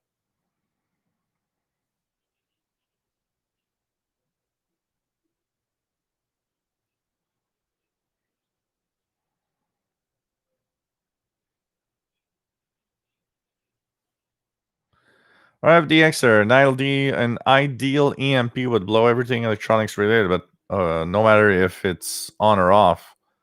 Yeah, but it's an EMP is still a strong radio signal. So if it's a small device, it's not going to blow up. I'm pretty sure an atomic bomb would not blow up a phone. If it's not connected to anything. First, because it's too small. Two, these have metal bodies. There's some protection in there. I don't think this would be blown up. Let's try it. No, bad idea. But I would be curious. I think this would survive a atomic bomb.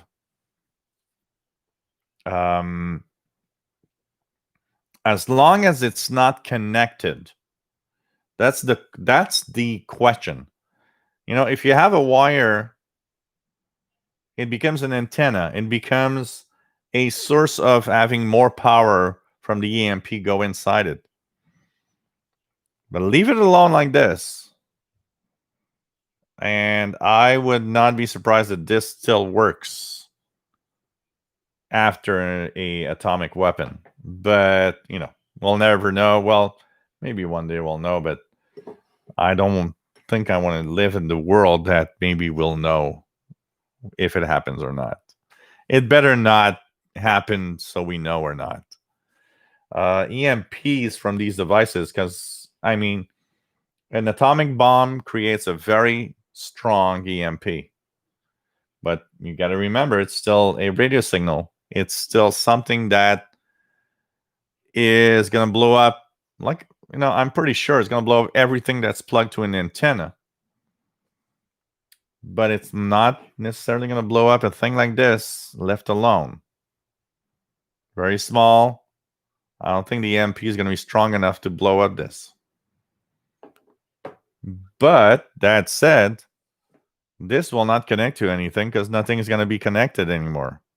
It becomes, unless you had a 2-hour preparation of what are the best apps I'm going to put on my phone before the bomb hits. You're going to be stuck with, okay, no internet. I got Angry Birds. It's going to pass time. I got Angry Birds. And what else am I going to do with my phone? So I got a calculator, if I need a calculator. What else am I going to need? I'm going to need... so my bank accounts, better forget it.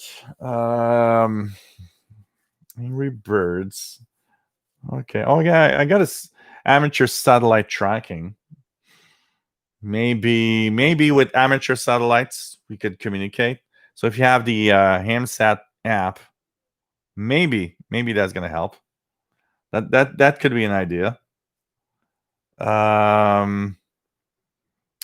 What else? Man, if you don't have any preparation, your phone's going to be useless, even if it works anyways. So, and how are you going to recharge this damn thing unless you have a solar charger or something? Because these are these after one day they need charge. You're going to have to charge this. It's crazy. It's crazy things.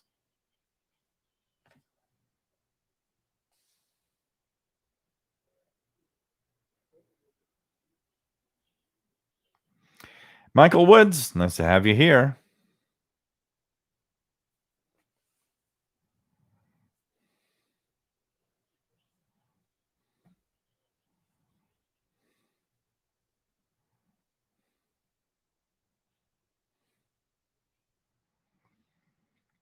John Williams, my APRS Digipeater in Huntsville, Arkansas. I got into an iGate 1025 miles away.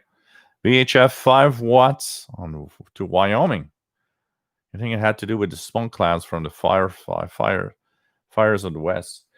Yeah, it's probably tropo or something like that. But there's so many things and so many propagation phenomena that can happen from what's happening.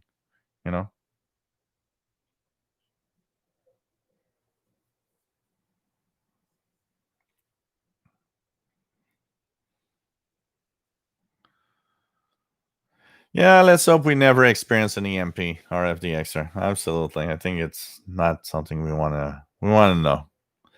Kevin Wood, nice to have you here from Nova Scotia, Canada. Yeah, atomic bombs. For the worst part about it is we never talk about it now. It was a big deal in the 80s and the 70s with in the 60s with the Cold War. But when you ask experts, they're all saying, "Oh, it's worse than ever, that chance of those atomic bombs. We just aren't thinking about it." Yeah, Kessia. How about Angry Birds? James Johnson, phone will survive. People die from radiation. Yeah,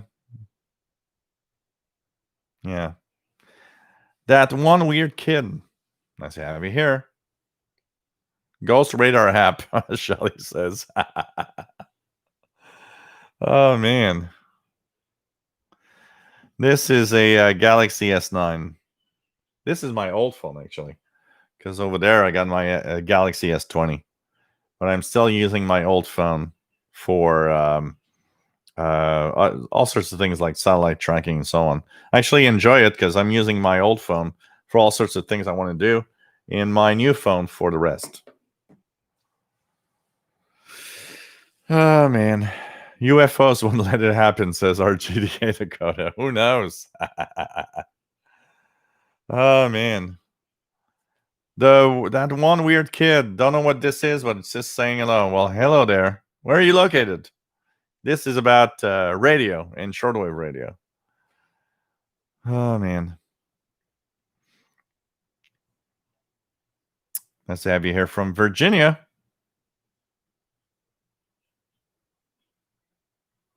I'm in Montreal, Quebec, Canada. You like radios? Do you happen to have NOAA weather radio? Well, here I'm in Montreal, Quebec, Canada. So here it's Environment Canada, which is equivalent.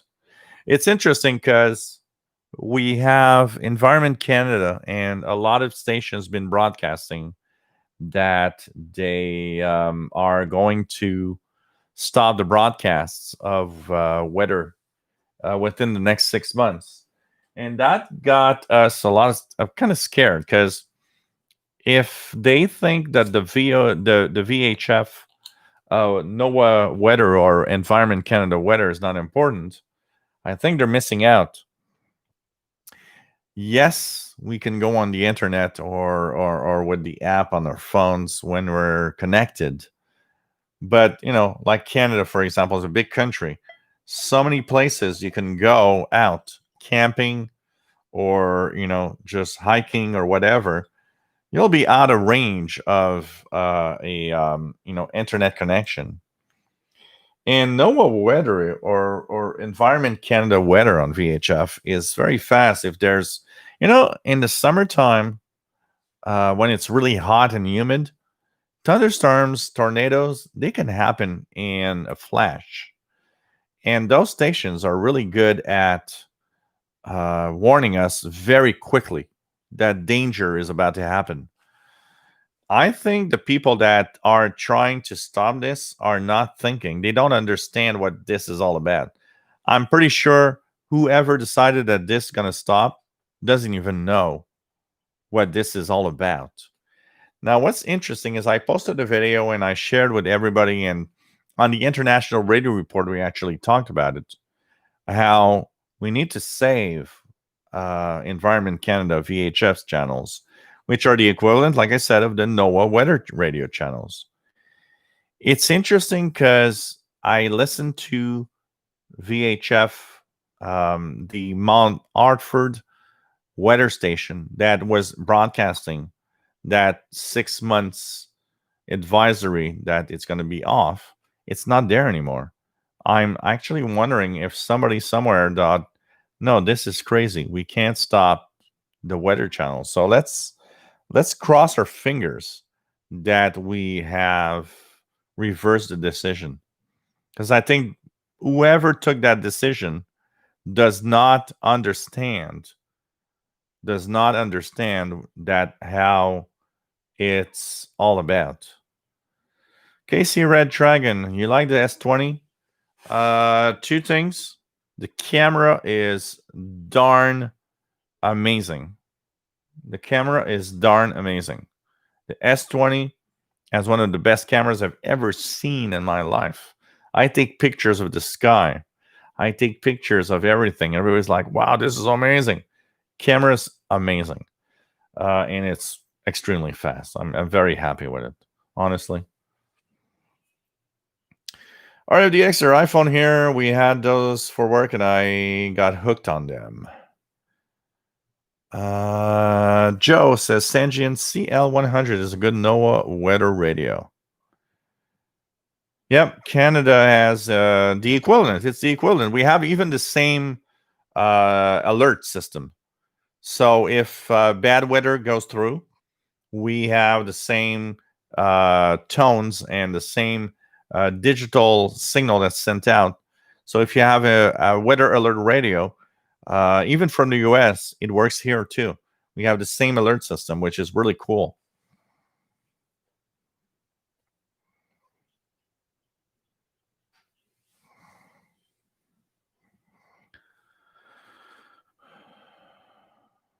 Mario 330 got an S20 Plus. Cool.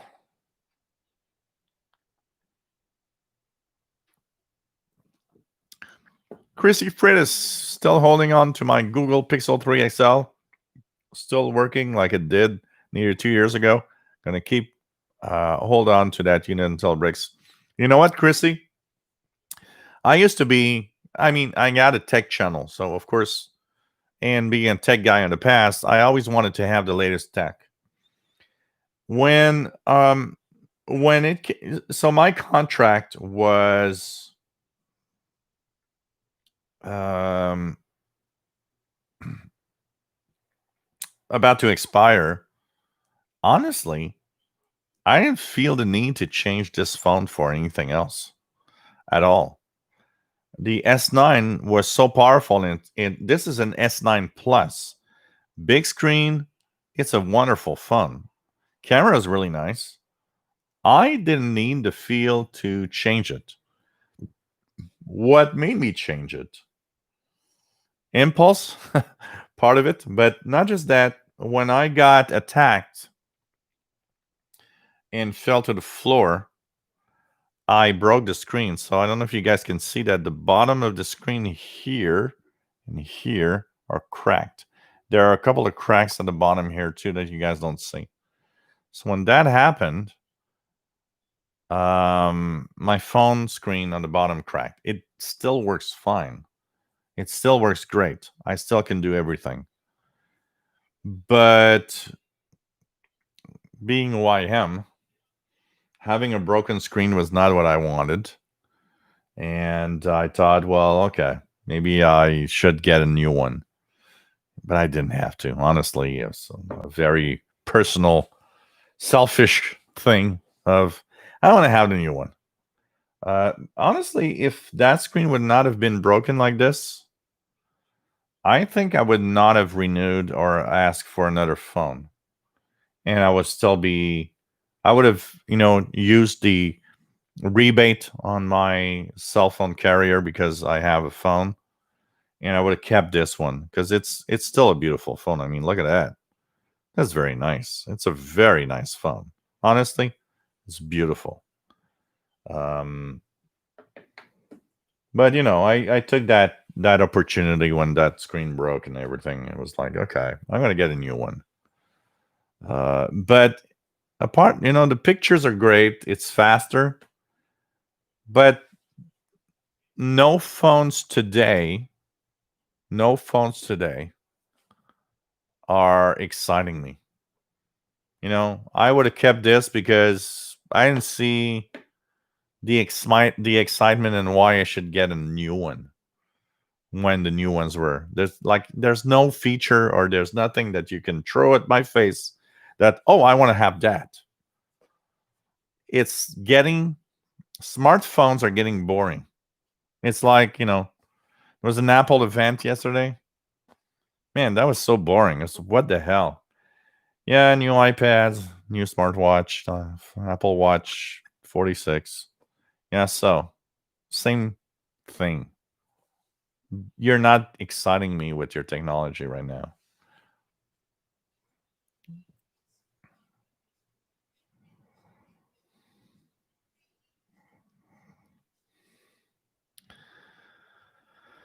Ah, man.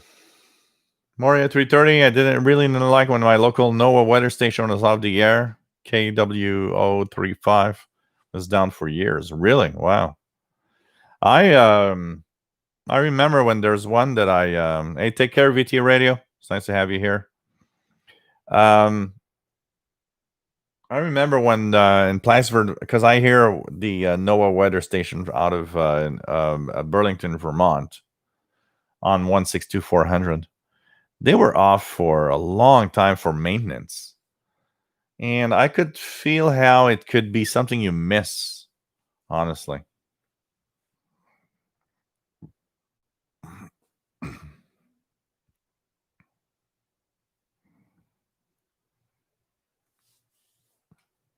Harry Cottrell is interested in hearing the various weather radio stations during a tropo opening. That's true. Sometimes it's very interesting here, Eric. So in my home, okay, if you ever come here one day, Eric, in one of your trips to Montreal, it's so funny. When I'm in my living room, I hear 162475 out of Estuary region from Mount Arford. But when I go in my kitchen, I hear on the same frequency, 162475, the one out of Mont Tremblant and Laurentide. So depending on which room I am, I don't hear the same one. It's just so funny. So it's crazy because even in the backyard, when I put my ICOM, I move it like a feet, I hear Mont Offord Estrie, and I move it left a feet, and I hear Mont Tremblant in the Laurentians. It's just so funny. It's like, wow, okay, two stations and 1 feet apart. It's just a funny thing about propagation. Oh man.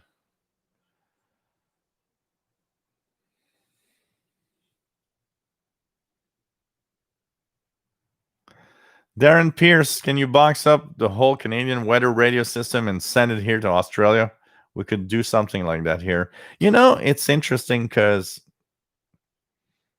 there's the NOAA weather system on VHF in the US.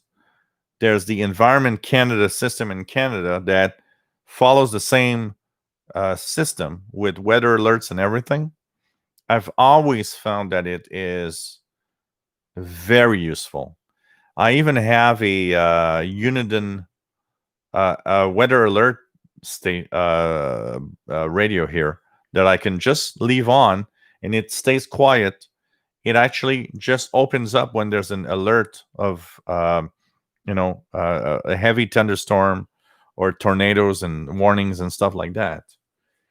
I honestly find this is one of the very important weather systems, weather alert systems that exists. I don't think a lot of people know about it, honestly, but it is crucial when the weather gets bad, and like in the summertime here, we get some really heavy thunderstorms. Well, when things get really bad, I turn on my scanner radio or that weather radio, and I listen to their broadcast that's updated all the time. Even in the wintertime, when we get really bad and really heavy winter storms, it's really important and really cool to have that along because you get a lot of up to date information about what's happening. And I think that should be publicized more. I think one of the reasons why maybe they wanted to remove it, not enough people know it exists. And it's very important. When it actually happened that they started putting that announcement that within the next 6 months, this is going to be removed, a lot of people came back to me and saying, you know what? When I'm out camping, when I'm out in the woods, when I'm out, I don't get there's the only way I get weather is from that station on VHF. My phone doesn't work. There's no internet. I don't know what the weather's going to be like. So I don't know.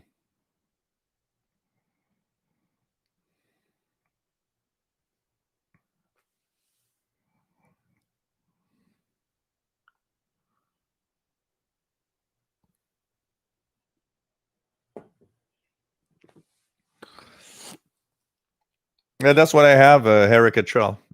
I actually have the S25G version, which doesn't give me any difference in speed here. But I do have the S25G. That's what I have.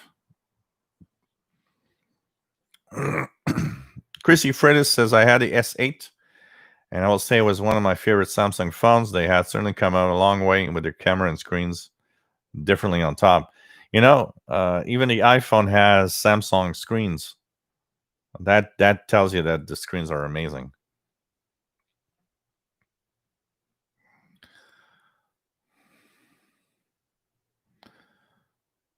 Pretty crazy. Kevin would like a phone that has radio. You know what? Oh, I don't know if the S20 does, but my S9, if you can get an S9, you got FM radio on it. You just have to install an app that's called Next. What is it? Next. Check it out here. There's an app that you install that Next Radio app. Let me just you gotta put, do I have an earbuds here? Let me just check out if I have earbuds. Without earbuds, doesn't work. I don't have earbuds. So anyways, you can tune. So this is the tuner. So this S9 Plus has an FM radio inside it. Not all of them has an FM radio, and less actually have an FM radio. Unfortunately, I didn't try it on the S20. I don't even know if it has an FM radio.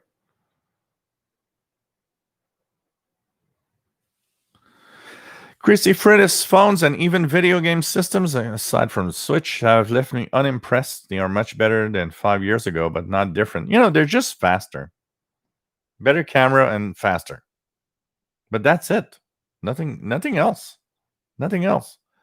Better camera and faster. For the rest, what's impressive about it? Nothing. My S20 is like, okay, it's faster.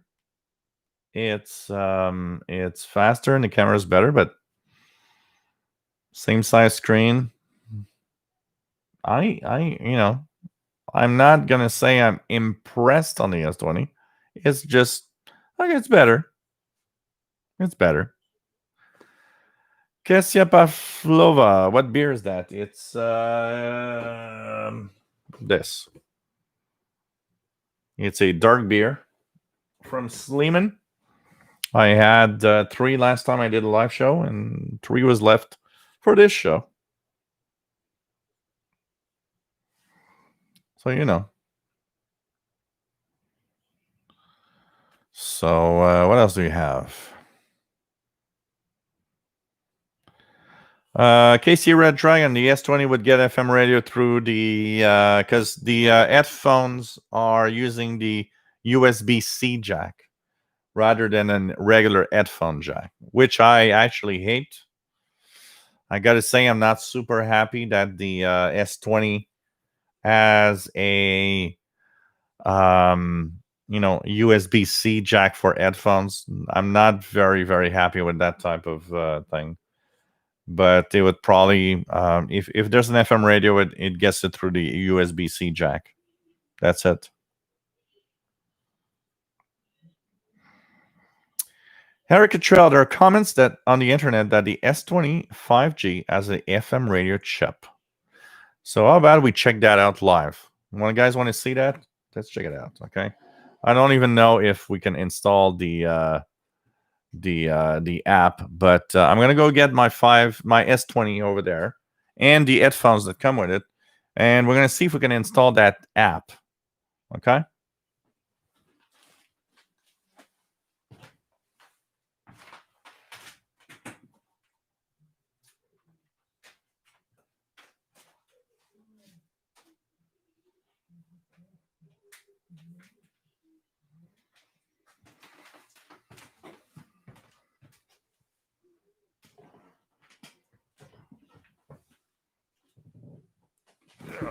Hello, everybody. So this is the heavily cased S20. So this is the tangled USB-C headphones that come with it. So you can see that the USB-C is here. Let's check it out here. Can I get... First of all, does the app still exist? Next radio. Next radio. Yep. Okay. Let's check it out. So I'm installing it. Let's see what's going to happen with that. And we're going to see if there is some FM radio through this thing. Open. FM radio is unavailable. We'd love to bring you local FM radio, but Next Radio doesn't have access to the FM radio receiver in your device. Let your wireless carrier know that you'd like to listen to free FM radio on your phone with Next Radio. So this is what I got as a message. I know that it probably has an FM radio chip. It's possible, but I know that the carrier needs to activate it. This is what I hate about carriers. I mean, this is my phone. Let me do the hell what I want with it. Stop telling me what I do and what I can't do with it. That if there's something that I'm mad and I can't accept, is you decide on this $1,500 phone. Oh yeah, you can't listen to your FM chip. You know what? I'm gonna kill you. I mean, come on. Okay. S20. Let me just check out our radio. Anything else? Yeah. Nope. So it seems that if there's a chip in here for FM, my carrier has blocked the chip. Unfortunately. I'm going to call them tomorrow and say, hey, I'm fucking mad. Oops, sorry. I said an F word. I said an F word. Sorry. No, not true, Prasad. Not all smartphones have FM radio capability. A lot of them do, but a lot of them don't have that chip capability. They might have the chip, but it's not wired to be doing it. An example is my S9 Plus. This one had a chip. The first year I owned it, it was not on. Then I got a update of the system, and suddenly the FM chip worked. But a lot of them do, but there's a lot of them that don't also. And they do use the earphones as an antenna. RFDXer, the best beer Gilles had was La Résolution. I don't know if you would agree. Oh, it's pretty good. You know what? I saw it the other day. Next time when I go to the grocery, there's a grocery store that has a special. So the big bottles with the cork that I have from time to time? They have a box of 6 big bottles like that. 2 of them that I have no idea, I've never seen, but there's one La Résolution in there. And I was thinking when I go back, I'm going to get one of the boxes And these are going to be my 6 beers for like 6 shows, because they're all 8 or 9% beers, or 10%. So it's like you drink one during a show. You don't drink 15 of them. And so I'll have like beers for the next 6 shows or something. Kamexi loves the picture of Paul the cat in the background. Yeah, because you guys don't see him enough, so I put a picture up.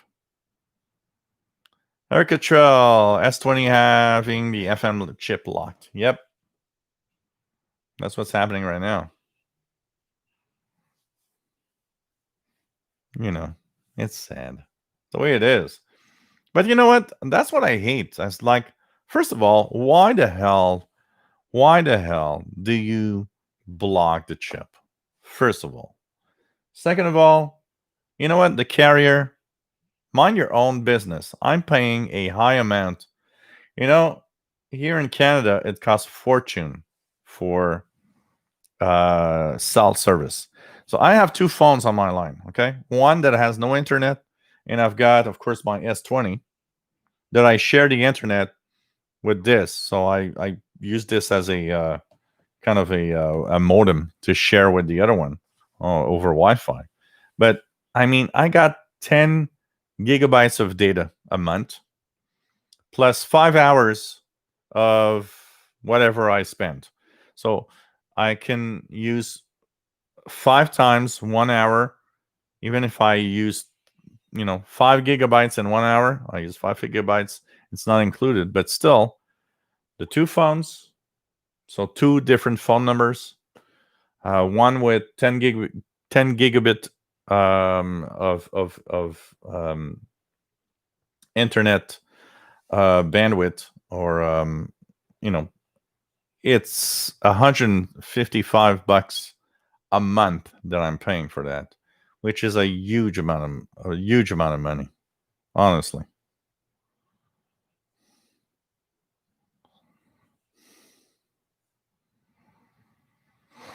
Just Sunderland, US. AM stations are almost dying here, going to FM. Yeah.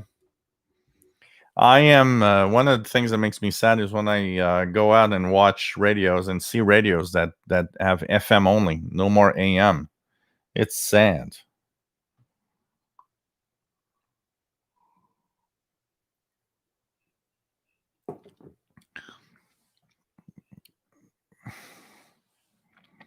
Yeah, 0x4D, absolutely.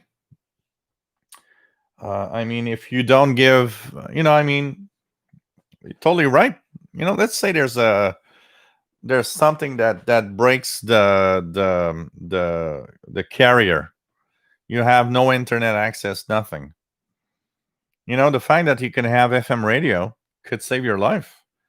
The fact that you have radio on this could help you out in a situation of emergency, and they're denying you the access to the FM chip. Not a good idea. Honestly, it's not a good idea.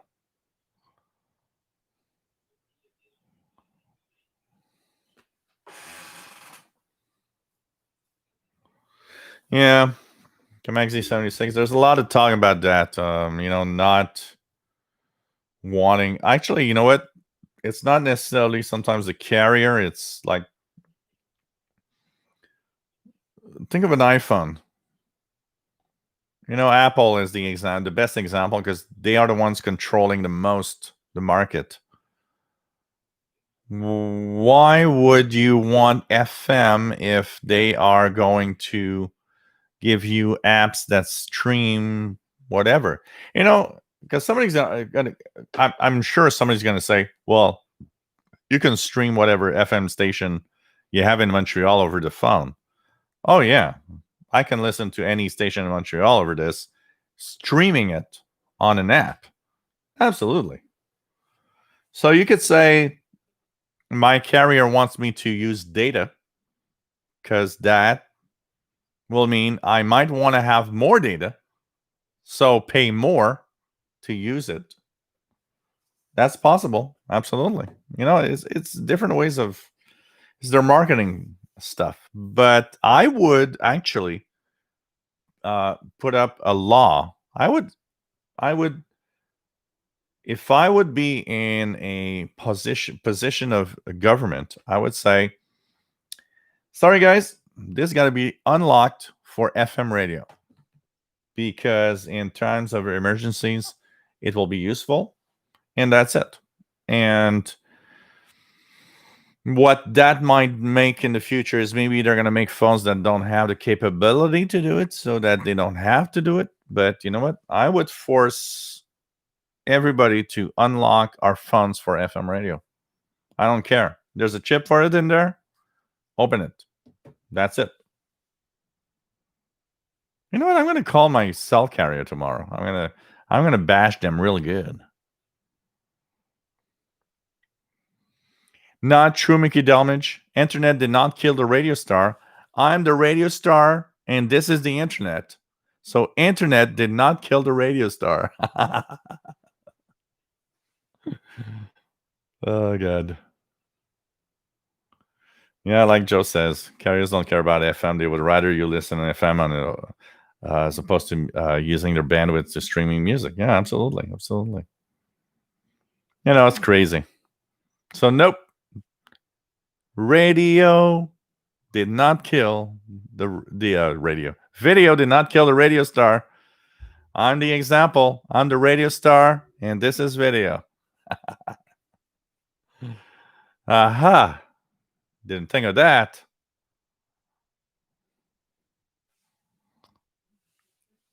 James Johnson, there always take a radio with me wherever I go. RFD Extra says Paul is the co-star.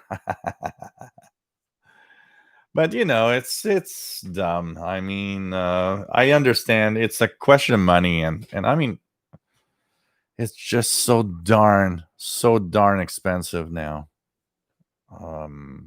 It's pretty crazy. Pretty crazy.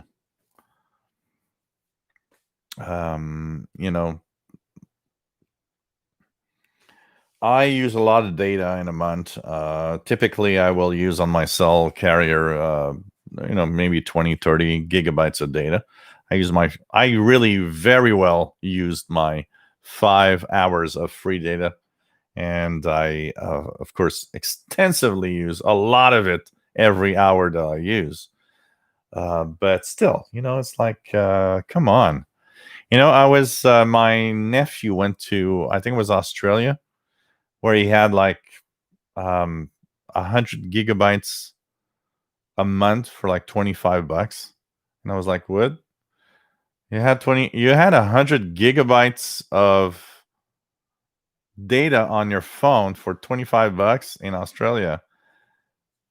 Here for $25, you're lucky if you have 2 gigabytes. I mean, they're screwing us up real bad here. It's completely crazy.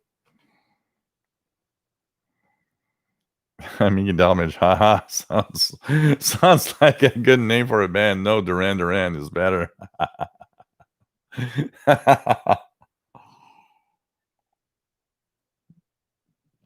Oh man, no Duran Duran. Sheldon's gonna rant.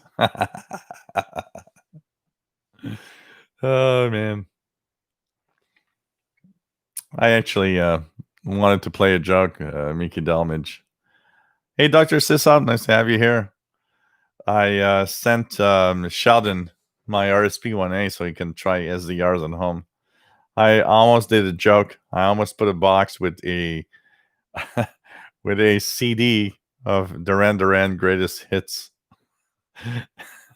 I just wanted to know what he would have done when he got that in the mail. Of course, probably throw it in the garbage, but apart from that, the message he would have sent to me, like the text message.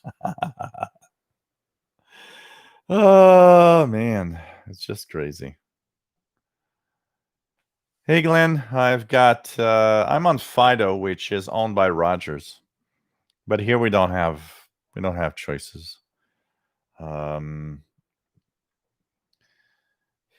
If I count the fact that with 5 hours a month that I use very wisely, I probably do, from 20 to 40 gigabytes a month on my phone. No one can, for the price that I'm paying, do better. Data here is crazy, and unlimited data does not exist in Canada. I can tell you that. I can tell you that. Keegan says, simulcast the international radio report from CKUT on my in-house AM radio station. Oh, yeah, you're part 15. Part 15.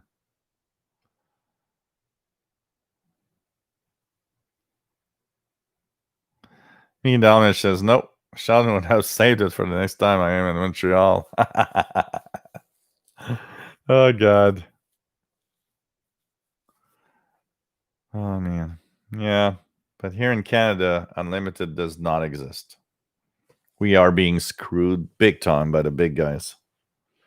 And that is sad because, I mean, the cost of a gigabyte for most of these companies is like a couple of pennies, but they're charging big time. And that is sad.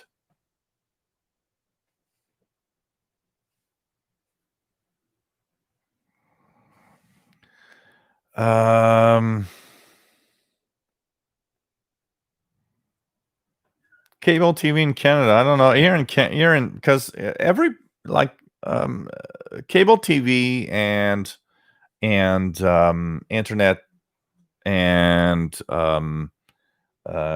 cell providers in Canada vary by province.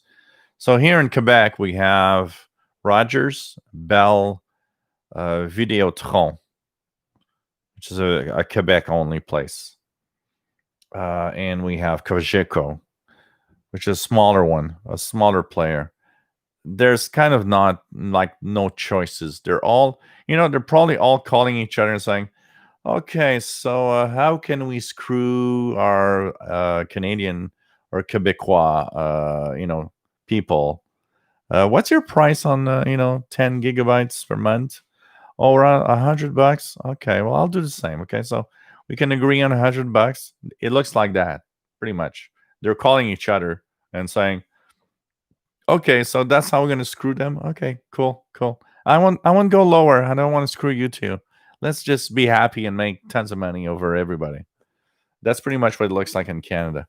I know on the west, like in Ontario and the western provinces, there's Rogers. There's I'm trying to remember the other name. Rogers, TELUS. There's a few different players than here in Quebec, but overall, in Canada, we're getting screwed. Totally.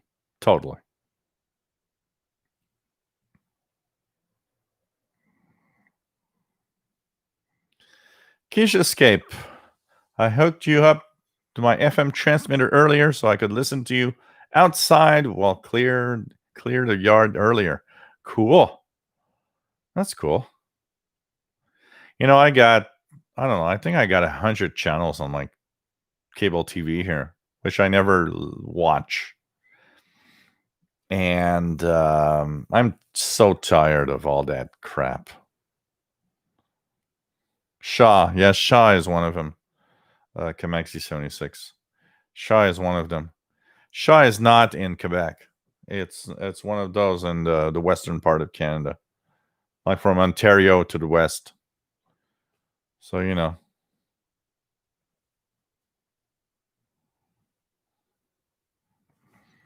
Prasad says it was here too until the arrival of Geo. All the others got screwed and now have come to terms. So invite Geo to Canada. Yeah, the problem here is there's kind of a screw up here. They're not, the CRTC has done some talk of, trying to lower prices. It doesn't look serious. It looks more like, yeah, the government and these companies are together and screwing everybody else in Canada. I mean, it's crazy. I got a friend of mine that works like, for a local company, and it's like, well, it's expensive to. No, I'm sorry, we're getting screwed big time, and it's sad because, I'm paying a big amount of money for my, Honestly, okay, my phone, I got two numbers. So I got two phones, two different numbers, plus data. Okay, 10 gigabytes a month. I've got internet. So that's one part. Now, cable with about something like 100 channels. My internet connection, which is 300 megabits up, 300 megabits down, 330 megabits up. So 300 megabits down, 30 megabits up. Unlimited data cap. That in my phone together is $340 a month. That I'm paying $340 a month for home internet, cable TV, two phone numbers, plus 10 gigabytes a month of data on my phone. Together, I am paying $340 per month for that. It's crazy.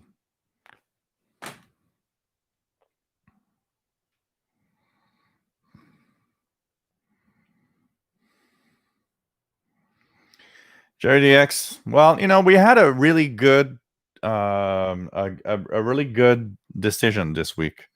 CRTC was so a couple of years ago. The small players that use the same cables as the big players like Bell and so on were given the opportunity to have a special price, to have lower prices for their consumers. And the big ones went to court saying, nope, that's not right. So this week was really cool because the court said, no, that's okay. They should have that lower price because you can do it. But still, it's a ripoff. It's a big ripoff. Here's escape. I tried to walk to the park, walk in the park shortwave like you did, Jill, but it was so noisy from power substations nearby. Yeah, you got to find. You know what? So I go to Perry Island. It's quiet, even though there's power lines. It's quiet. The park near me here is quiet, but there's a big park where I did a video once. It's an older.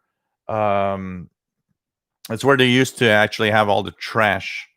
It's an old dump that they're transforming into a big park now. And when I go there, it's actually very noisy. Even though there's nothing around, it's super noisy. There's something that's creating noise there for sure.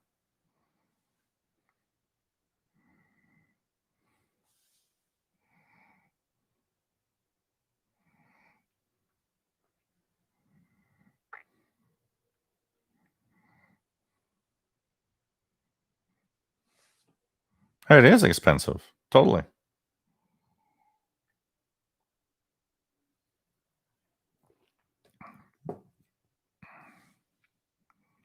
You guys in the US got it much better than here.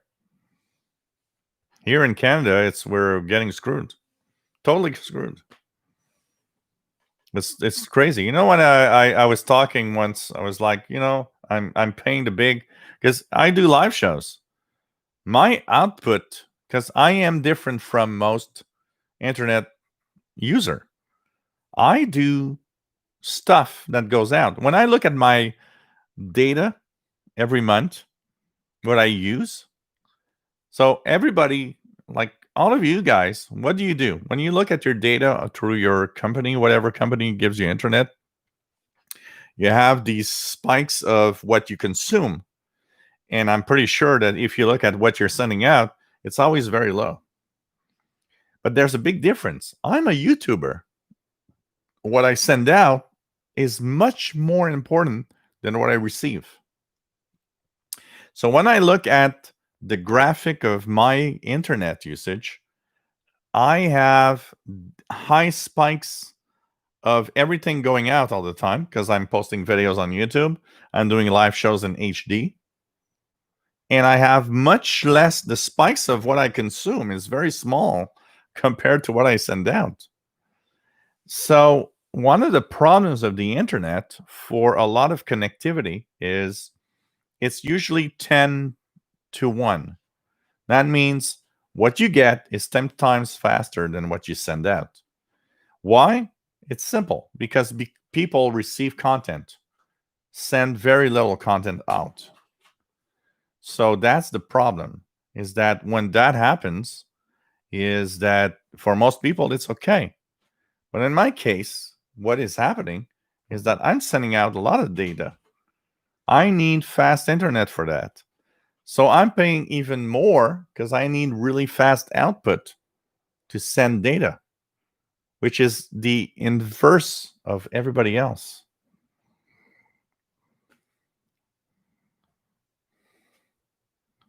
Hey, Sheldon Harvey, nice to have you here, my friend.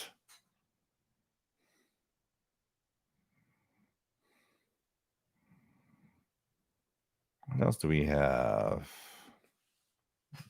So here it's very complicated, and in Canada, the choices of carriers is not important. We got a friend here. Let me go. Paul. Sorry.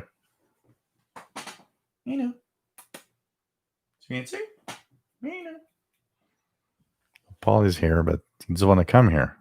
Come on, Paul.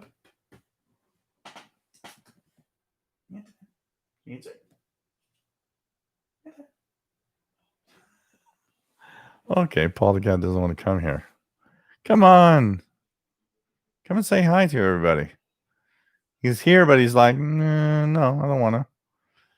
Oh, God. Come on, Paul.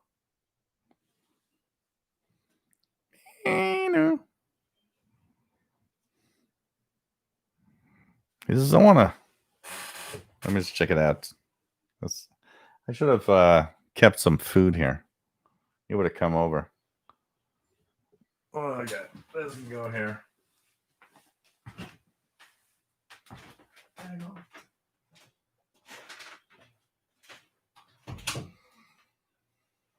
Okay. Go ahead.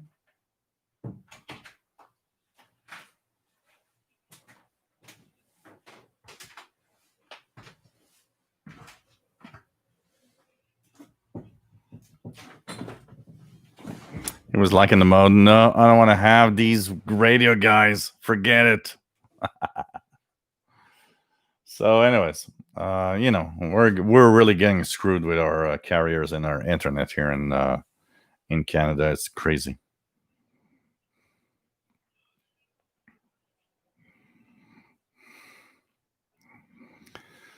Oh man.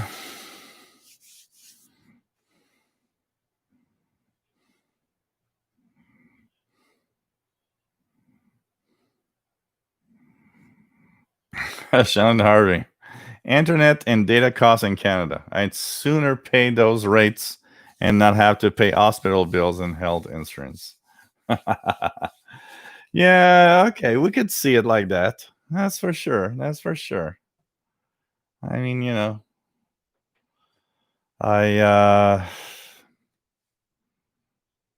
we can complain all of that, and I mean, I work. This is my job, so I pay it, and it's my job, and that's what I have to pay for it. I think about it more for I can afford $350 a month, but I think about all of those that cannot afford a decent internet connection because of the cost.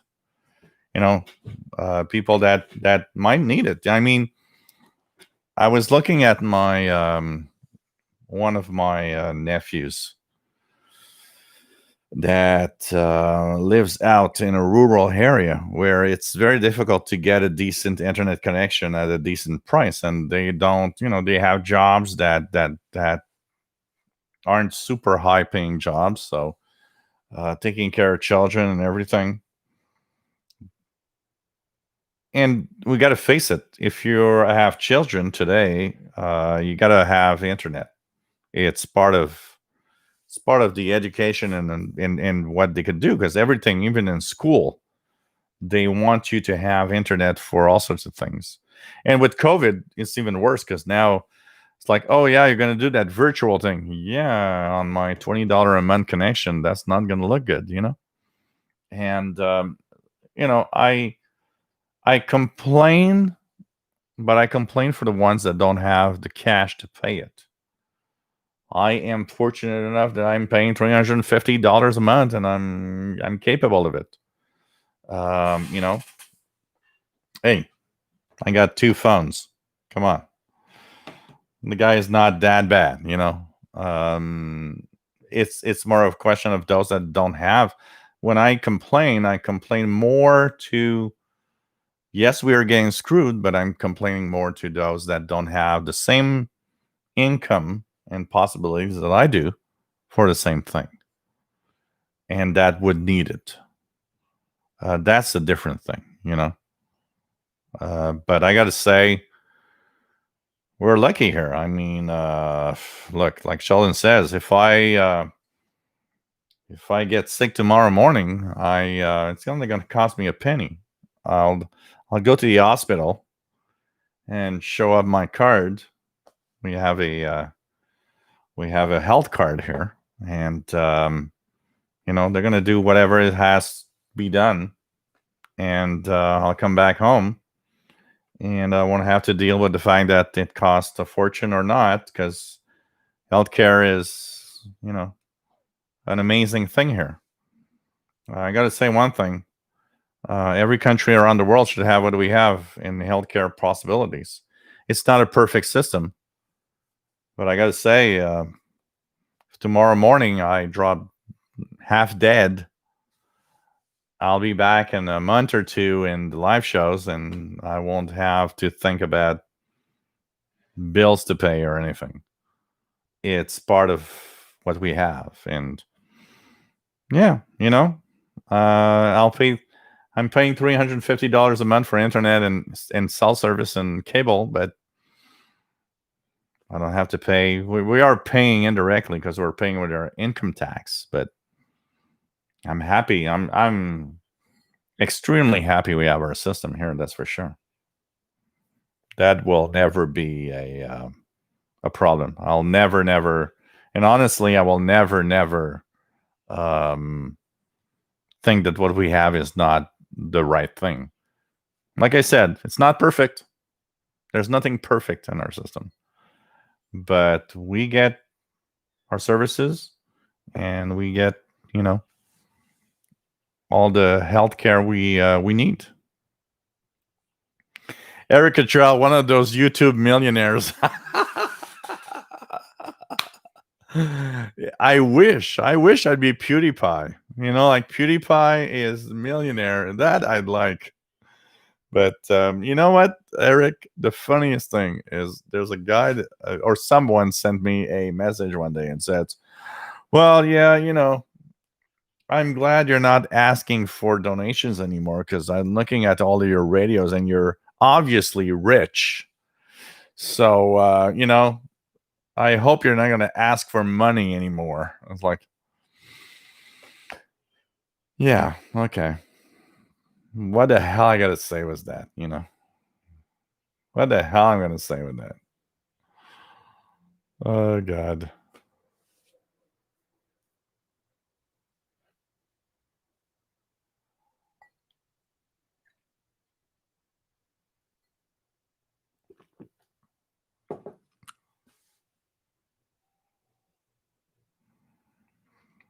Joe says, you should be in good shape. Lots of us do not have access to broadband. But you know what, Joe? It's the same here. I was reading an article where, with COVID, the broadband access is more important than ever. And it shows up the inequalities of everybody. There was a couple of articles I was reading in the last couple of weeks about how Canada is pretty big, like the U.S. And going in rural areas, in the U.S. it's the same thing as Canada. I mean, for internet access, live in a big city, you're not that bad off. You might have to pay more, but you got broadband. Go in rural areas, small towns, and all of that. That's where it's getting complicated. And here, what I was reading is interesting. Was a battle between Bell, Canada, and a couple of small towns that were in Quebec, in the Mauricie region, which is if you look Shawinigan, that's the area up northeast, and they were actually like there's a couple of small towns. They were actually talking about professionals that were living in Montreal before, decided to have the great life of being in more natural places, and not a big city, not having all of that big city thing.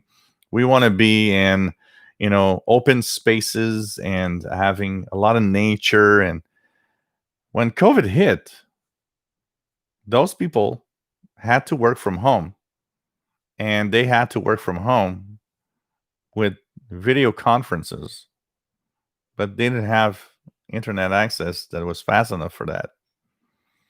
And they were showing how a couple of companies wanted to go there, give that access, but Bell Canada was always screwing up and saying, well, you can't because these are all, there's rules to follow. And it's like, it's obvious that you just see it's a company just saying, putting all sorts of problems in the way so that it doesn't happen, because they don't want to have a private company doing what they should do. And it was super complicated. So you know what, Joe, it's as bad here for broadband outside of big cities. I live in the middle of a big city. Broadband is not a problem, it's just expensive. That's all. But all of these rural areas in small towns, it's super complicated. We're in 2020. I remember I got my first broadband connection, 1 megabits per second, in like 1997, 98. That was fast back then. But imagine in 2020, your broadband connection is 1 megabits per second. Man, I wouldn't be able to do this show at all. I wouldn't be able to do this. Well, there's still a lot of people stuck with that. So here too, I'm not complaining. I'm complaining that it's super expensive, but I'm not complaining because I got it. I got what it needs, and I got what it is.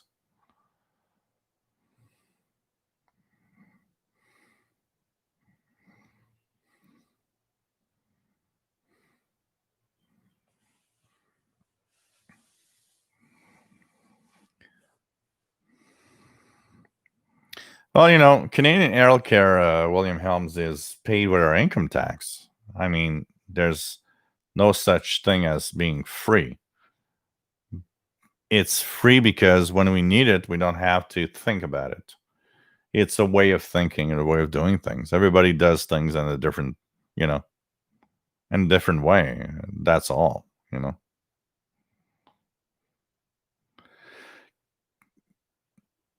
Kisha Escape. Kisha, can you do another personal observation video about a GP5? Yeah. Okay. I will do it. I will do it. Kisha Escape. Absolutely. Anybody has personal comments of what they want to have as my next videos for a radio or something, let me know. But yes, I haven't used it really well in a little while now, so maybe it's time. Maybe it's time to do it. So thanks for the suggestion, Kisha Escape. Absolutely, we'll do it. Kamaxi 76. Jill uses $100 bills as toilet paper. Are you crazy? Nothing less than $1,000. My ass is worth better than $1,000. Oh God, please. Oh man. Hey Jerry X. Even if you're rich, you want to have more money. It's the way it is.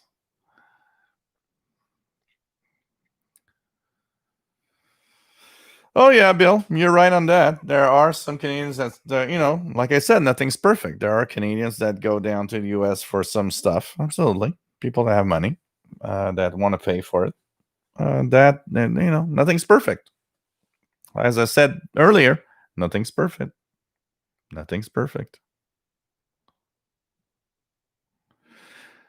Take care, Simon Templar. It was nice to have you on board. Stay safe, y'all. Also, James Johnson, you don't buy radios like video games. They are chosen for their own attributes, and building a collection takes time if you don't have lots of money. Yep, absolutely. Absolutely. Ekadarius, take care. Take care. It's a complex thing because there's very different ways of thinking and so on. But you know, I know one thing: I'm happy to be here in Canada with what we have.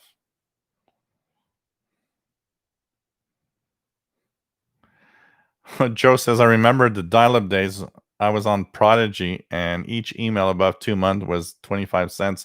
Oh, I remember that. I remember what carrier was I? So when I got the internet, my first internet provider was a local carrier that was, I think if I had more than like 20 emails a month, you would charge like 10 cents each. Something like that. Oh man. That's crazy. That's crazy. But I remember there was something like that. Keegan had dial up 2001 to 2013. I got broadband.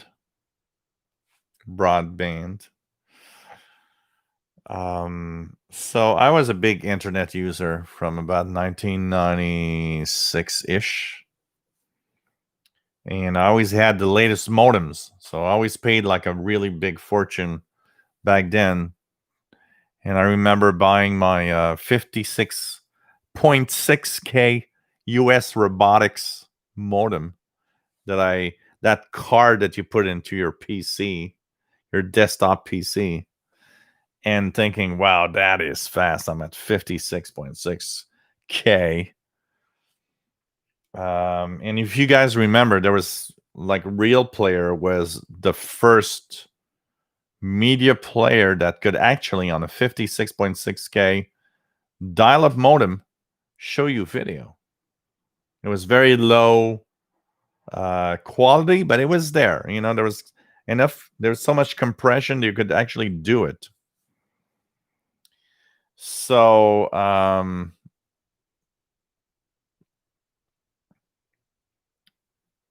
I remember when I learned that broadband was available, I went out and because two reasons I went out. Back then, I was living with my mom, and she was mad because when I would be on dial-up, the phone was not available. So I would limit my dial-up time and going on the internet to late nights when my mom was sleeping, stuff like that.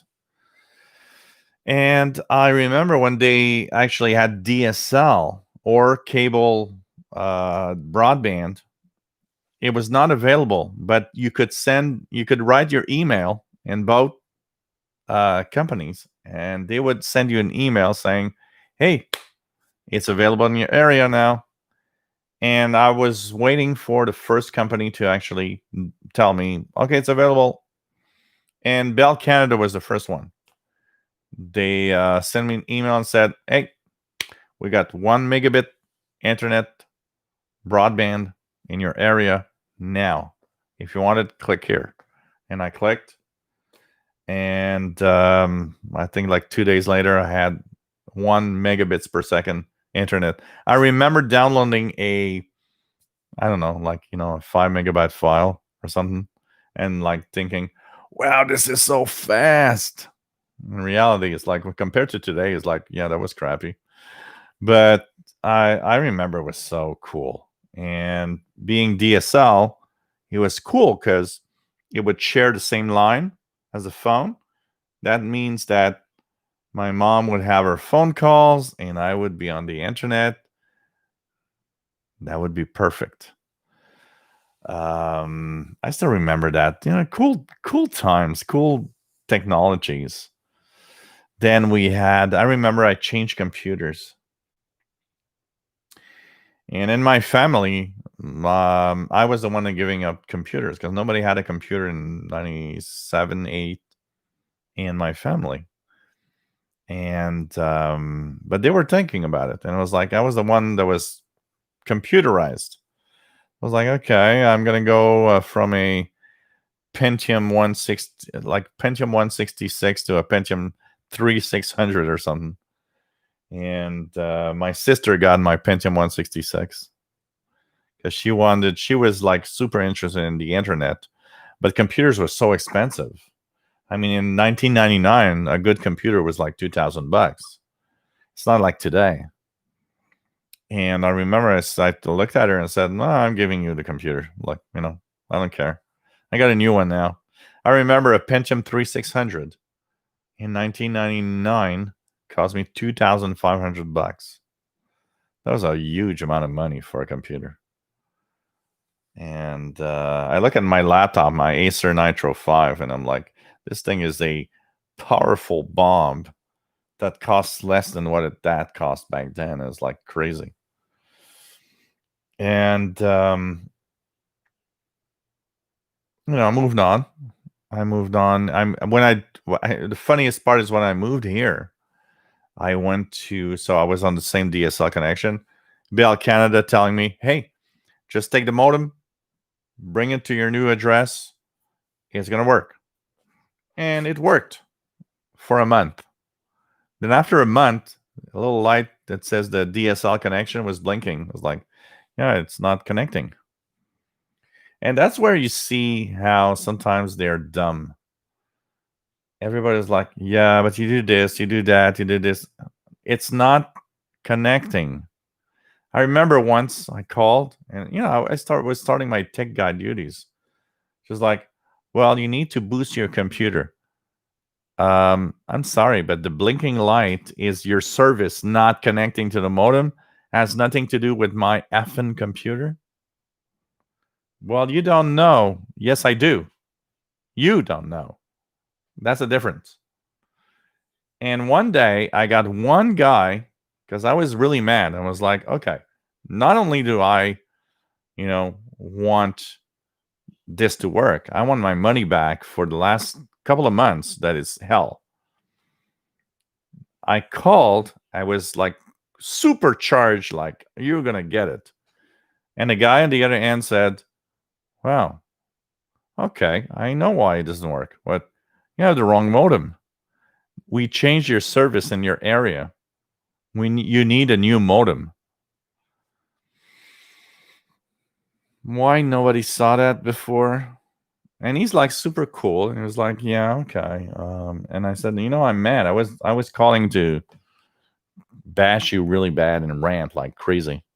He said, look, I'm going to give you $50 rebate for the next month. You're going to have a new modem this week. Just plug it in. You're going to see it's going to work. Got a new modem? Works fine. But instead of 1 megabits per second, now I was at, I think it was 7 megabits per second. It was faster. I was like, wow, okay. Okay, I'm happy it's faster. But man, it's crazy, crazy. James Johnson, heck, good 56K V2 PCI modem. Yeah, yeah. Take care, RG Dakota. Good night. Hey, Shelly, take care. Nice to have you here. So crazy, eh? Prasad, take care. Thanks for being here. Wishing you all the best. Stay safe. Bobby, dial-up modem was PCI. Yeah, it was a PCI. I actually had my first 56K as an ISA, then a PCI. Glenn Zekman still has his first email. You know what? When email started, I didn't understand the grasp of everything. I didn't understand that when you get on the internet, your email was linked to your provider. And that was not obvious at first. It was like, hey, I got an email. This is so cool.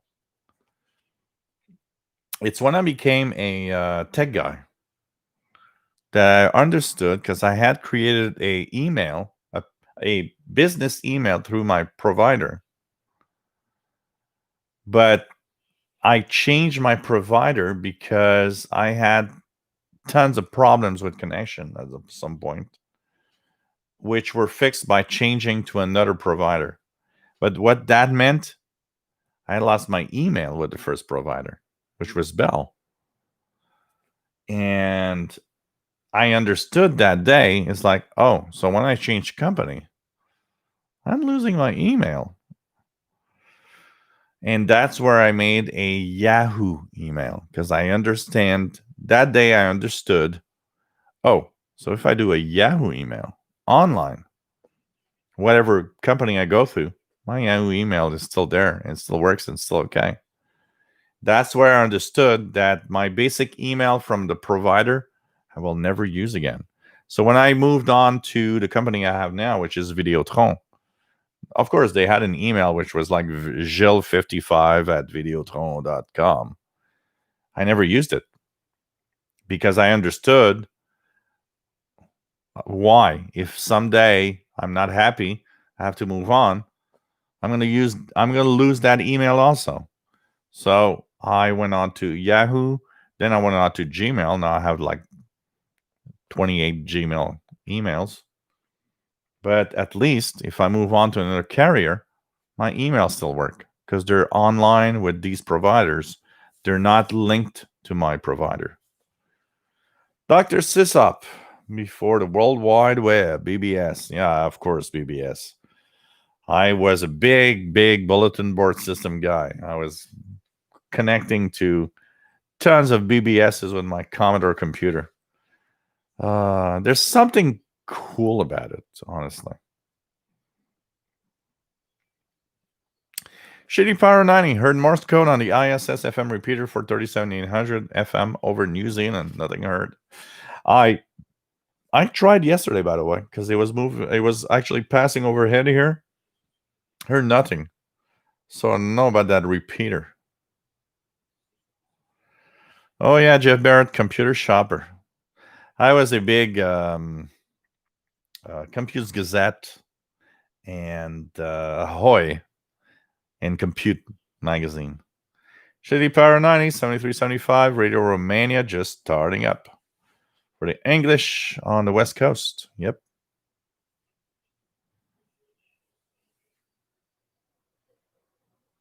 Kish Escape, a good PC is still 2000. It's funny how the price is. Well, it depends on what. You know what, Kish Escape?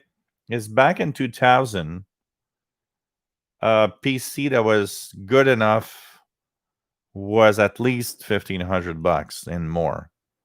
Today, somebody that doesn't do a lot is okay with a below $1,000 PC. But if you're a gamer or you really want to have something powerful, yes, it's still $2,000 today. I mean, my laptop cost me $1,800, but I mean, it has an NVIDIA graphics adapter. It has an SSD drive that's really big. It's really powerful. When you want to have power, it's expensive, but it doesn't cost. It costs less than 1,000 for most people for a PC that will do perfectly okay. It's not like in that time. That time there was nothing at that time that was good below 1,000, and you had to spend more than 1,000 if you wanted to have something at least decent. It's really not like today. Today, an average user that does email and internet buys a $500, $600, $700 laptop and it's fine. I actually started seeing that, and that's why I'm off Tech Guy also. When I started Tech Guy duties at Fixed Computers were $2,000. If I fixed a computer for $300, it was worth it. Instead of another $2,000 computer, you spend $300 to fix it. It's worth it. When in 2014, 15, I started like moving away, computers were like $600, $700. If I tell you it costs $300 on a $600 computer to fix, it's half of the price. People are starting to say like, well, that's kind of expensive. Yeah, but I'm sorry, but that's the price. I can't do better than that. That's where I understood that I had to move away because it wasn't worth it anymore. And then, of course, more and more was like, yeah, these things don't get fixed. I mean, an iPad, forget it. You're not fixing an iPad. It's like you buy a new iPad.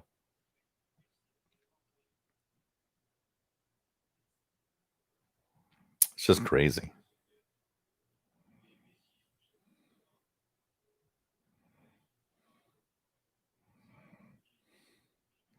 3 hours. Yes, we are. Take care, Keegan. Stay safe. Joe, somebody on you. Pentium 233 megahertz at 2000s, almost the price of an i7 today.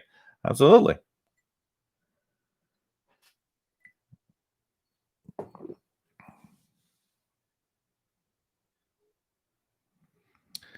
Radio Havana Cuba doesn't send a lot of stuff, Shady Pyro 90. You'll have a QSL card. Maybe that little pocket calendar when it gets to a holiday, but not a lot of stuff. They're sending very, very, they don't have a lot of money. They're really sending a minimal amount of stuff, but at least they're sending out. Oh yeah, James Johnson. It was an Alcatel modem. Absolutely. An Alcatel DSL. I still remember that.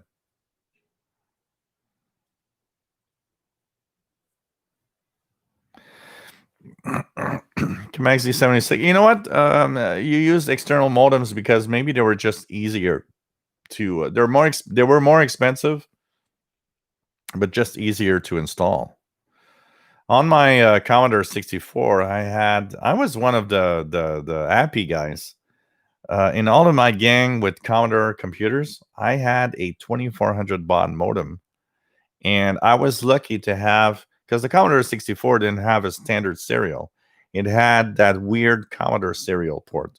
You had to have a converter that you'd plug in to have a real serial port.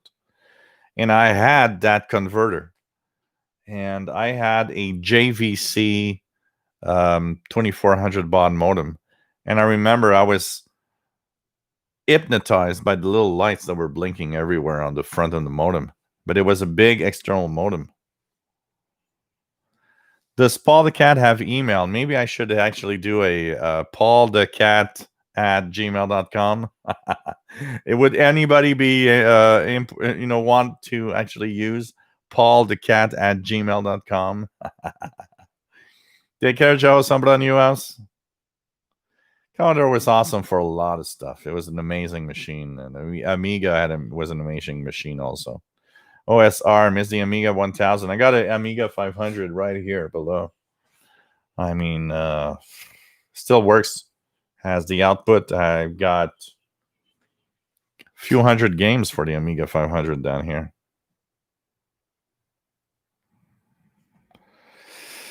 Yeah, Dr. Sisup. New Juarez. Yeah, New Juarez. Yes. New software all the time. God. Jerry, had a few times with the ISS having no voice or data on the pass. Because they changed the system now. Jerry? They now have a new repeater system. One 45990 up, one 437 800 down. So they have a brand new system, no packet or anything. Kiss Escape. I knew a guy that has BBS server on 2 meter ham radio. You connect PC. Oh yeah, absolutely. There were some BBSs on the ham radio with packet. Absolutely. James Johnson at Commodore 4 Plus was real ice. Small system that had 4 integrated productivity programs pre-installed. Yeah, I remember the Commodore Plus 4. That was a weird thing. Hunt for history. Social, if you could rev the old DeLorean up to 88 miles and go back, when and where would you go to be on shortwave? Oh, man. I would pack my laptop with the power supply, my RSPDX, SDR, and maybe my ICOM ICRD 500.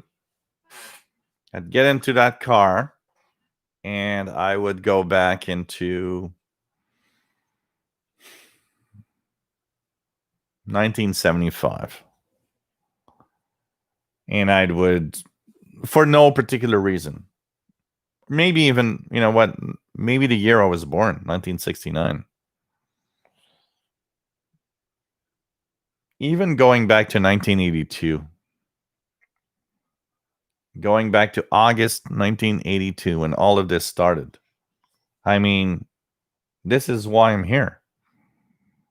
We talk about time travel, time shift. Well, August of 1982 created a timeline for my life that includes your life. All of you out there now, where shortwave is something that unites us. Radio is something that is uniting us. So, there is a timeline. There's something happened in August of 1982 that created the timeline that we are all here together today. Because when you think about it, that's pretty much what happened. If I had not had the DX 100 in 1982, I don't think I would be here doing this now. You guys would be doing something else. You would tonight be, I don't know, enjoying life in another way. Jill would not be part of your life. So yeah, there is a timeline and there is something that changes forever the future of everything, including all of us. I was looking at, I was watching Terminator the other day, Terminator 3, which I actually find nice, where it's Terminator 3 is when the guy finds out that his girlfriend that he kissed in high school or something, actually her dad is the guy behind Skynet. And he understands that his life was actually, the reason his life was all of that and why life was going on is all of this is the reason for it. And this is the same thing here. It's there's a timeline. We all do something in life that directs us towards a future we don't know, and a future we know only when we are arrived at that point. If somebody would told me 20 years ago, you're going to do live shows and people are going to be watching, and I would tell them, Yeah, get the hell out of here. You know what you're talking about. I'm not going to be live on the internet with people watching me. Forget it. No, I'm not going to be that. You crazy. Um, Last beer. So,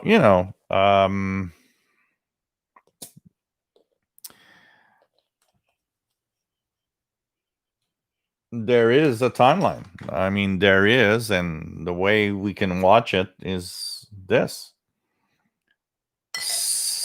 What happened to me in 1982, and a mix of other things, because, I mean, me getting a computer, here we go, beer, and being a tech guy and being tech.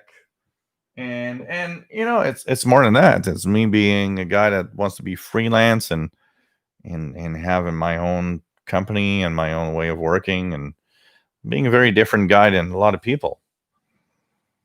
But it still all started in one thing. When I listened to my first shortwave broadcast on my DX100 in 1982 when I was 13 years old, I would never have thought that in 2020, in September of 2020, I would be here live in front of an audience that love shortwave and radio in general and talk about it. You would have told me that. I would have said, yeah, right. Yeah. Okay. Next. What the hell are you talking about? So there is something there. Every decision in our lives have pushed every one of us in in a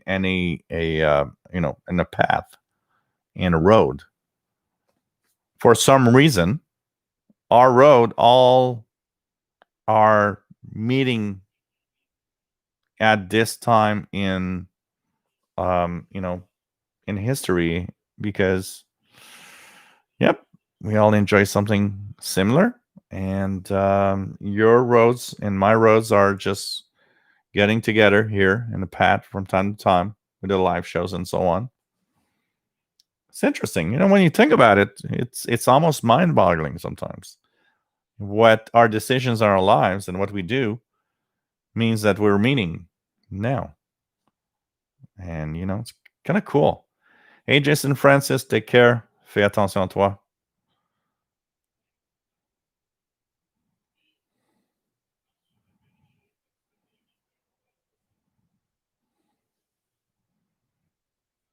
Oh, I'm not surprised, Steve, in Australia. Nice to have you here.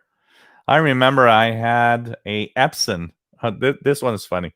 I had an Epson dot matrix. So, okay, go back. I had a Commodore 1525 dot matrix with my Commodore computer.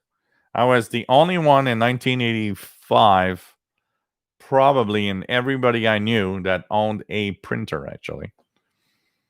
And I remember that it became super difficult to find the ink, but the Dotmatics printer had like a ribbon that would go from one side to the other all the time. And inside each end, there was probably like a tampon of ink that would dry up. And my dad found me super cool because when he told me I can't find ink and everybody's telling me that there's no more ink available for this, I had gone to a printing place. I explained to the guy that I had a printer, if there was some way to re-ink. And he said, look, I'm going to give you a bottle of ink. I have no idea what printers work and how they work, but this is a bottle of ink. If you can drill a little hole and put a couple of drops where it's going, maybe it's going to work. And actually, it worked amazingly well. I drilled a little hole. I had put a couple of drops of ink. The first couple of pages were like black blur, but then it would come back to normal, and I would be able to print like a couple of 100 pages that looked fine. before I had to try it again. So it was like the first re-inking service, I would say. And the funniest part is that printer, what made me stop using it is not that the printer died. It never did. That thing was it was like a tank. It would work all the time. What made it stop working is that ribbon that would go through. I used it so much that it snapped. There was no more, there was no way for me to have another ribbon. I couldn't find it anywhere. So the printer still worked, but the ribbon snapped and I had no replacement possible. So, but the funniest part is when in the 90s, I had an Epson inkjet, of course, with the little holes of the paper with the little holes on the side with track feed printer. That printer was so funny because when I would print a lot of text, the print head would come so hot that the printer would stop until the head cooled before it would continue. That was the funniest thing. It was like, okay, why do you stop? I remember the first time was like, why do you stop? And I remember touching the printhead with my finger. It was burning hot. And it's like stopped for 5 minutes before it's like, it's like, okay, it's just too hot. This is so crazy. Kamasi 76 loading porn picture on 2400 baud modem.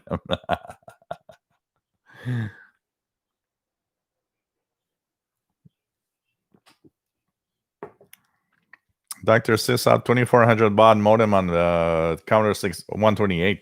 That's what I had. I had the counter 128 and I had the 1084 monitor, which enabled the 80 columns screen if you change to RGB. And I liked that because I had a software that would actually be compatible with IBM, whatever standard was then for 80 columns BBSs. It was so cool. Take care, Shitty Power 90.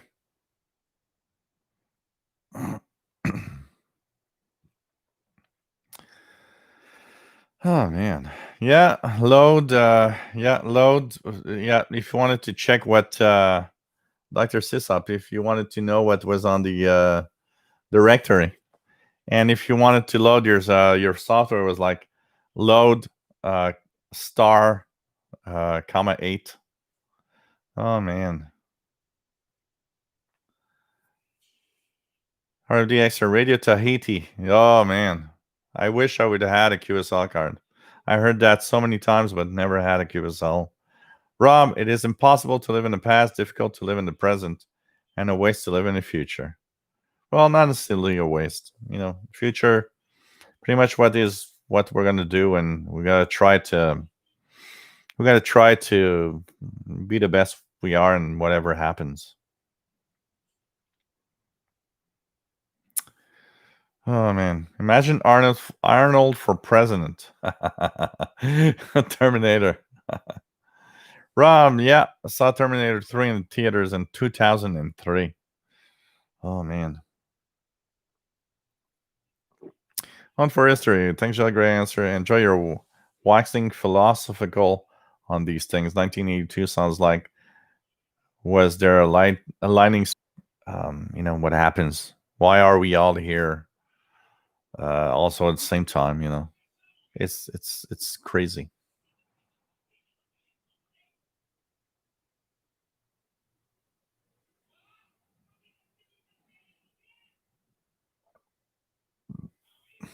RFDXer started Shortwave at 13 years old too. Glenn Zeckman, Joe, what looks at you now because you're an internet star. I'm not that big a star. I'm a small star. But it's interesting. Matt, I should have started Shortwave when I was 12 or so, but I had a lousy receiver and a good one was simply too expensive, at least when There was also Atari 2600 games to buy. You had to make a choice, especially when you're young. You have to make a choice. Where do I put my money? In a Atari 2600 game or a shortwave radio? I mean, my DX100 was crappy. It is crappy. I should do a couple of videos to show you guys again. It's not a good radio. But in 1982, there was so much on the air and so many strong signals that it was just picking up tons of things. It's pretty crazy. James Johnson, CB or 11 meters always was fun to listen to as a kid in the 70s. Went to bed listening to shortwave. I remember being fascinated. One of the first times I had walkie-talkies in my hand, which were my brother's talkies that he never used. I could hear tons of things, and it was the 11-meter skip, because back in 1980, 81, because it was earlier than my DX100. It's like 1980-ish. We were at the height of a solar cycle. There was skip all the time on 11 meters and on CB. And I remember hearing all of these signals in the on channel 6 or whatever. It was channel 14, actually, because there were only one channel, and it was channel 14. Every one channel talkie had channel 14 back then. And wondering what the hell was that? What is it that I'm listening to? I couldn't understand what was there. What is that weird accent, and where does it come from? I never would have wondered back in 1980 that I was listening to a CBer in Texas, for example. For me, it was something local. And I remember yelling at in the talkie, which was a 100 milliwatt talkie. Why, what the hell are you saying? Stop interfering with us. Yeah, like he could have hear me. I didn't know back then, Matt is hearing a weak signal on the ISS. Okay. Interesting.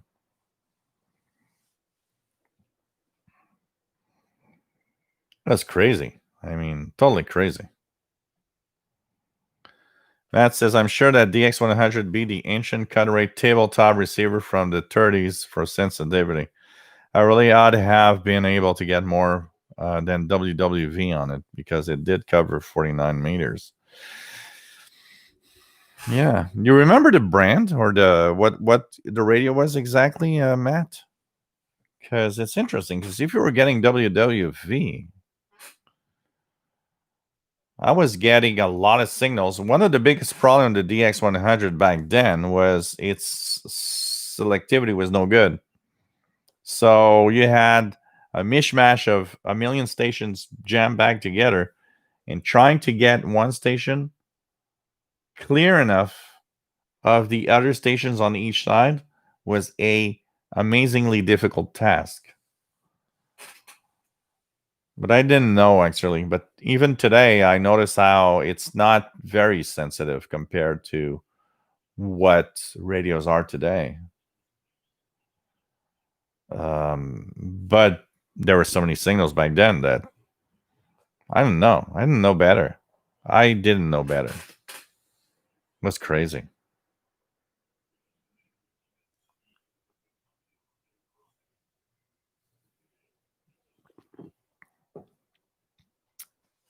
Matt says, remember that WWV is less than 100 miles. Oh, yeah. Okay. I forgot about that. You're right there. I was putting myself as a WWV listener from here in Montreal, not from you being very close to it. So, yeah. Okay. Now I get it. Now I get it. They you had that because it was very strong, but you had nothing else. Yeah. I remember the first time ever hearing WWV. I was at my sister's in Belleuil. My sister, that some of you know, that died of cancer in 2011. So she was down in the South Shore. And so my parents would go there. They would play cards, and it's so funny because it was an interesting pattern of. And I'm thinking of it, and it makes me feel a little weird because she's gone now. But I remember I was 13, and probably were like September, October, a couple of months that I had the radio.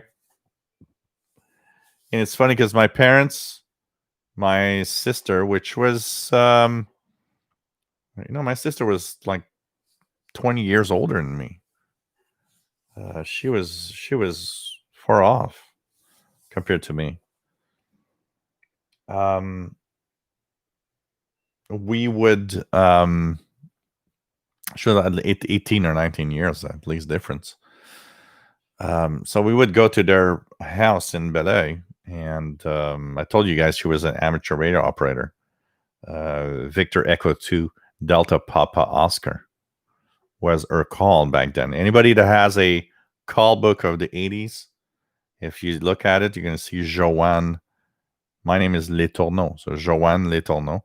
She's in there. If you have an old call book of ARL, check it out. You're going to see I'm not joking. I'm not saying, it's not a story. It's a real story.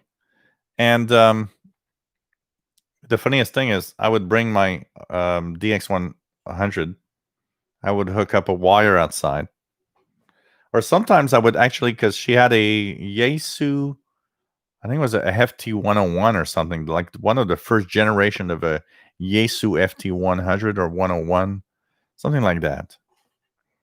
And she had a big vertical on the top of the house, I remember.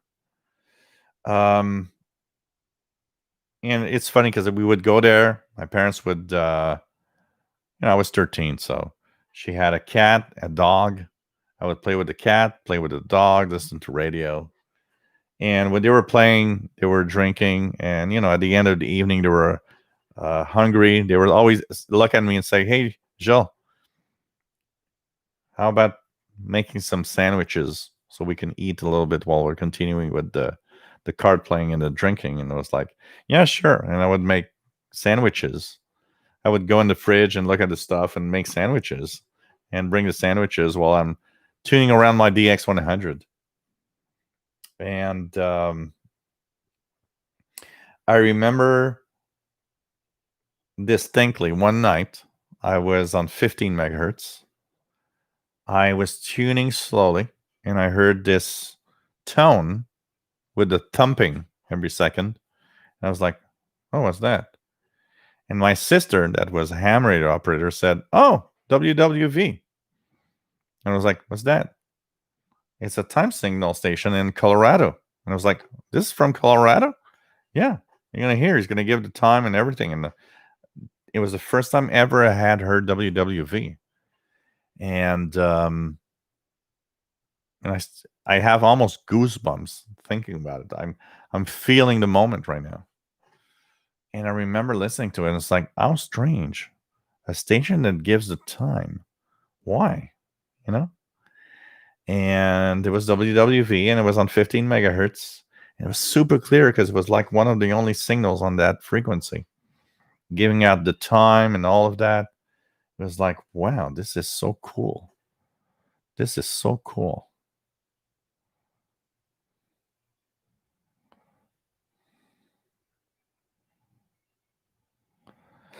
Canadian rodeo TV guy. Angel watched the City TV series Bad Blood about the mafia in Montreal. Just watched the first episode. No, I didn't watch that. Matt says, I once heard something that my dad thought was Dutch. That's about the only thing I've heard ever found. Matt, I will tell you how I understand what maybe you went through. The first time I ever was in shortwave, the first time ever I encountered shortwave, my dad had purchased a multi-band receiver. You know, with the panel that you lift up and there's a world map on the top. And I remember I would listen to planes. I would listen to the local police. And there was something, and I didn't know what it was back then. And that is far. It's I was maybe 10 years old. It's like I would say 1979 ish. There was something called SW1, SW2, which I had no idea up to today that it meant shortwave. But you know, when you say that the radio's bad, I tuned through that range many times, never hearing anything. One day I heard an English voice that says, "This is London." And being innocent and ignorant, I thought, London, Ontario? It was London, England. It was the BBC. It was one of the only times I had heard a spoken voice, which meant that signal probably was really good that night. But it also showed that that radio was really crappy because there was nothing else. The DX100 is not a great radio, but when I turned it on, immediately there was tons of signals. So it was probably better and more sensitive already than whatever I had with that multi-band radio. Take care, Hunt for History. It was nice to have you on board. Hope you come back. Yeah, that's crazy. RFDX, or me and a friend took a Kenwood Art 1000 WWV at Wellington, and WWV was everywhere.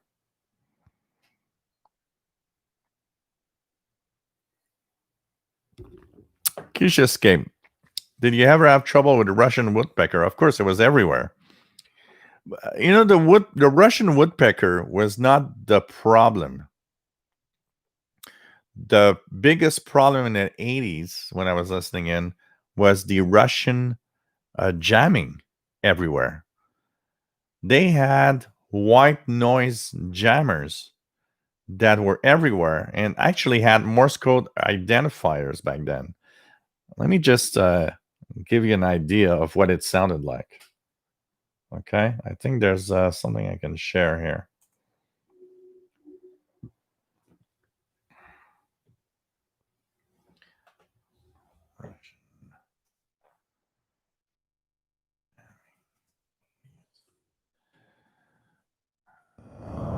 Let's see that here. 80s.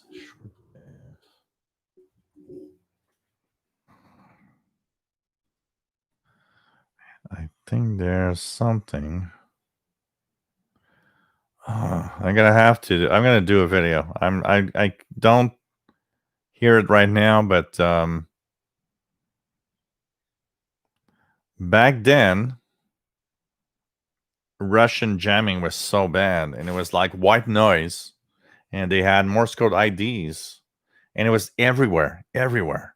That was much worse than woodpecker, but the woodpecker was, woodpecker was a standard of everything on shortwave in the 80s. I can tell you that.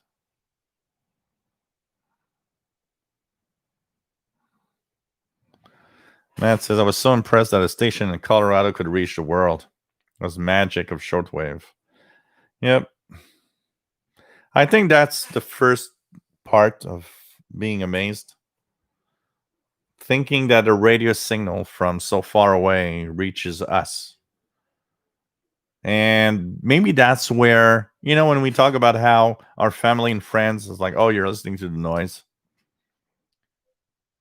I think that's what makes us unique is we understood, wow, an invisible thing from another country on my radio. It's just amazing. And I think it's not everybody that understands that. It's easy to be unimpressed, especially today. I mean, look at here. I've got people from all over the world talking to me in the chat while I'm doing a live show. It's amazing when you think about it. There's something with cables and undersea cables because 90% of everything is undersea cables. You guys are seeing me from ground and undersea, cables everywhere. It's just amazing. It's easy to get just like, yeah, yawn, you know, this is life. It's not life. It's effing amazing. Like radio waves, invisible waves from somewhere in the world, you know?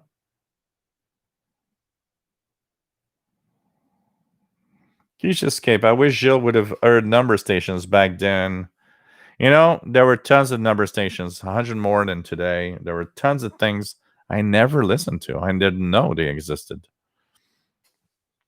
It took a long time for me to know what actually existed on the bands.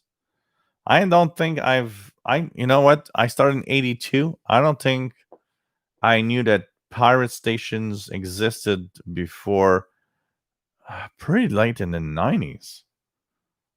It was not even something I had read about or heard about. Um, that's why, I would not even go that far back. If I had a DeLorean and would go back to the past, you know what? I would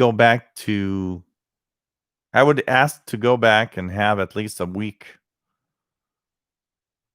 That same week that I had my first shortwave radio. But with the knowledge I have now, I would probably be overwhelmed with everything that I could listen to. I would be going nuts, especially with a good radio. Imagine.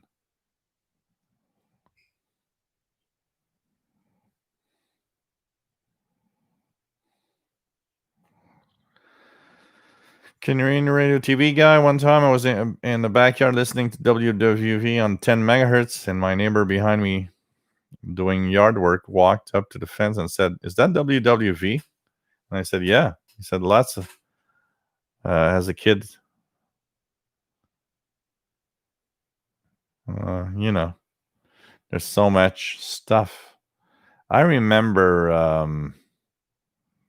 I remember my dad had over somebody that I didn't know who he was. And as he was waiting for, I'm trying to remember the occasion. I don't remember. And as he was waiting for whatever my dad wanted to talk, he looked. He turned around and said, "I'm hearing what sounds like shortwave." And I said, "Yeah, it's." I think it was Radio Berlin or something. And he said, "Oh wow, I listened to that when I was younger. I didn't know it was still a thing."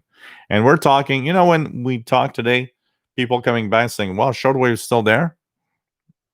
We're talking 1986, 87. And in 1986, oh, that's still a thing. So imagine in 2020, that's still a thing. Yeah, it's still a thing. Shortwave is still a thing. Absolutely. You know, pretty crazy.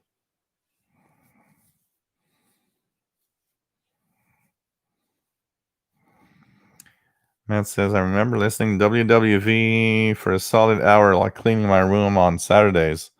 I later learned from my sister that my dad used to leave it on when I was little." That's probably, oh, yeah. There's definitely a little something from our, younger days also.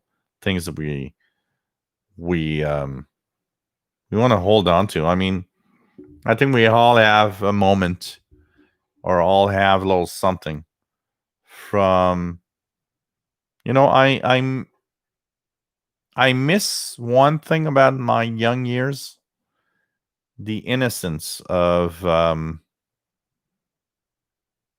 being wowed by a simple thing. And you get older and you've seen all of it and you're like not easily wowed. And I miss that because it's a wonderful thing to be wow. I was wowed by my DX100 that night. I remember I remember going to the swimming pool because I would go to with my friends to the swimming pool when I was, maybe 14. in the summer when it was really hot. And next to the swimming pool, there was the library. And I would go to the library to see what they have in radio books and science books. I remember one day they had one book that I had never seen. It was brand new. I was about 14. It was 25 experiments you can do in your home with everything you have. And I was like, yeah, you never have half of the stuff. No, that book really didn't joke. You had everything. On my home, we had everything that book actually wanted to do the experiments. It was really everything you have in your home in 25 experiments. And I was like, wow. And I remember there are things like that you never forget. I remember, you know, I still have the fond memory of having that summer hot afternoon in the swimming pool with my friends. In the evening, one of my best friends, we were at the pool. And I said, hey, come over. I got the books with the experiments. We're going to try some. And we were sitting at the table in the kitchen doing some of the experiments and just looking at each other. And it's like, oh, wow, this is so cool. And I miss the wow moment. It's as if nothing wows me today. And I need that. It's just crazy. Hey, Yarabumba. Nice to have you here.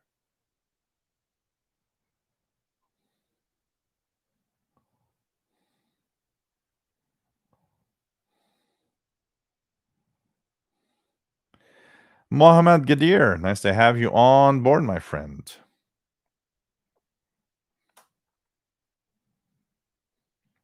James Johnson. My mom worked in both AM and FM broadcast radio during the 70s.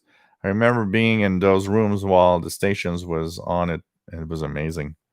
Cool. Yes, we still live, Shitty Power 90. Ah, man. Bobby Burgess, do you sometimes listen to FM? Lately I've been actually using the elderly radio, the Reddick STR 618, and scanning the AM FM band. So local station in Saint Constant is now finally gone on 1040. But I've been doing a few scans of FM lately just to see what's on. But most of my FM is 107.9, the Burlington, Vermont VPR station, which is an NPR. Sergeant Rock, nice to have you here. The good old days, Back to the Future. Yep. That was a great movie.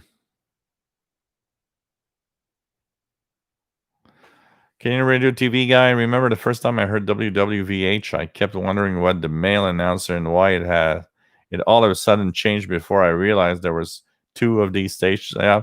It's one of those things you need to know. You need to know. I agree. I agree. Back to the Future is an amazing movie. Amazing movie.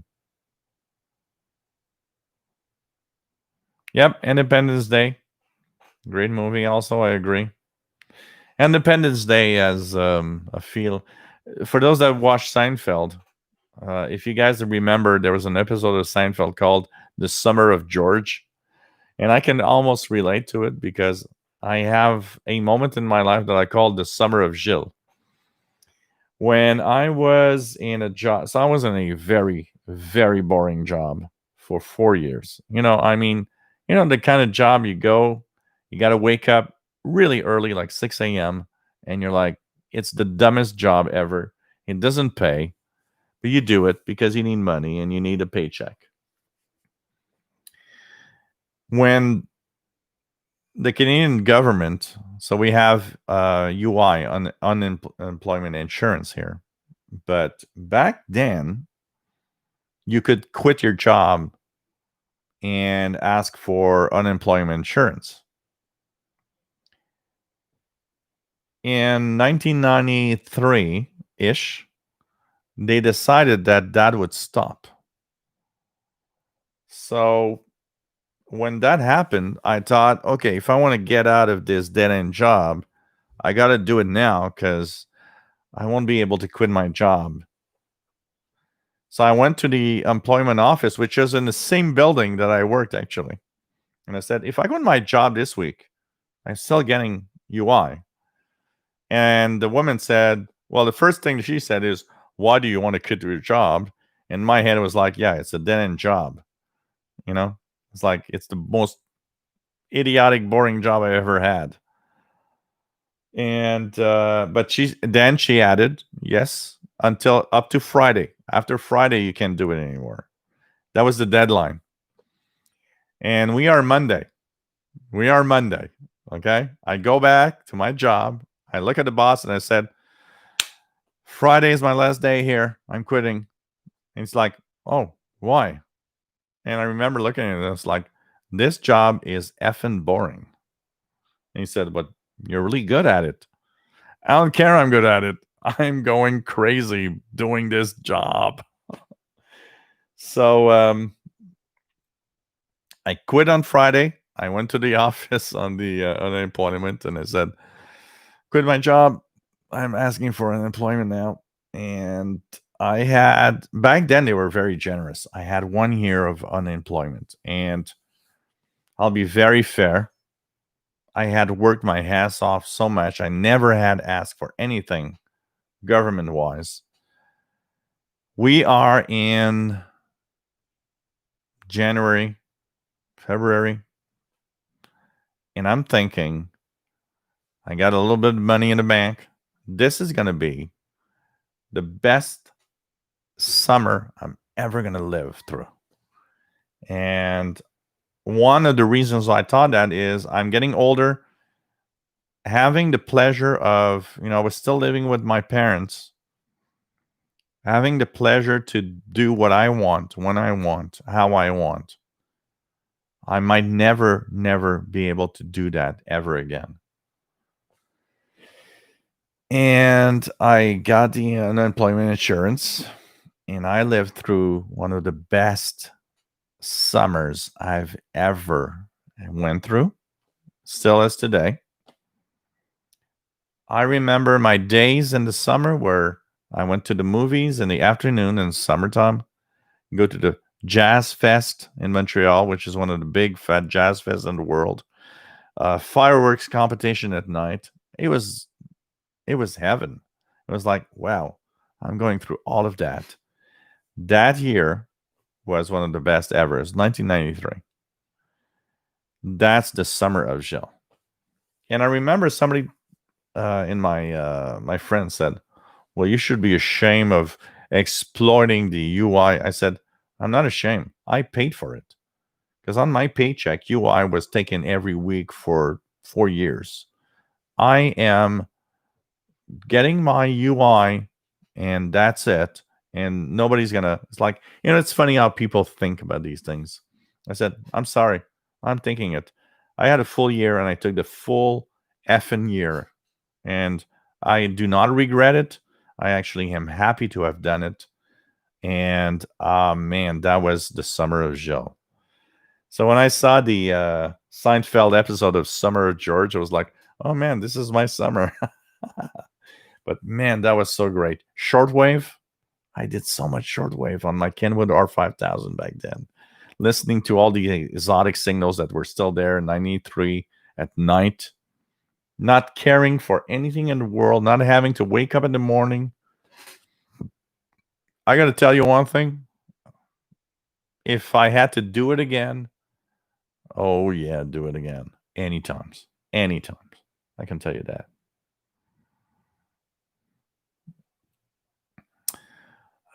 So what do we have? Matt says, but bummed that already lots of stations were gone. Yeah. Yeah. I get it. Imagine a guy like me. I miss so many stations from the past. I can tell you that. Kimberly, I just went outside to try to make contact with the International Space Station. I will have to try to set up better radio. Yeah, I didn't hear anything yesterday on 437 800 though.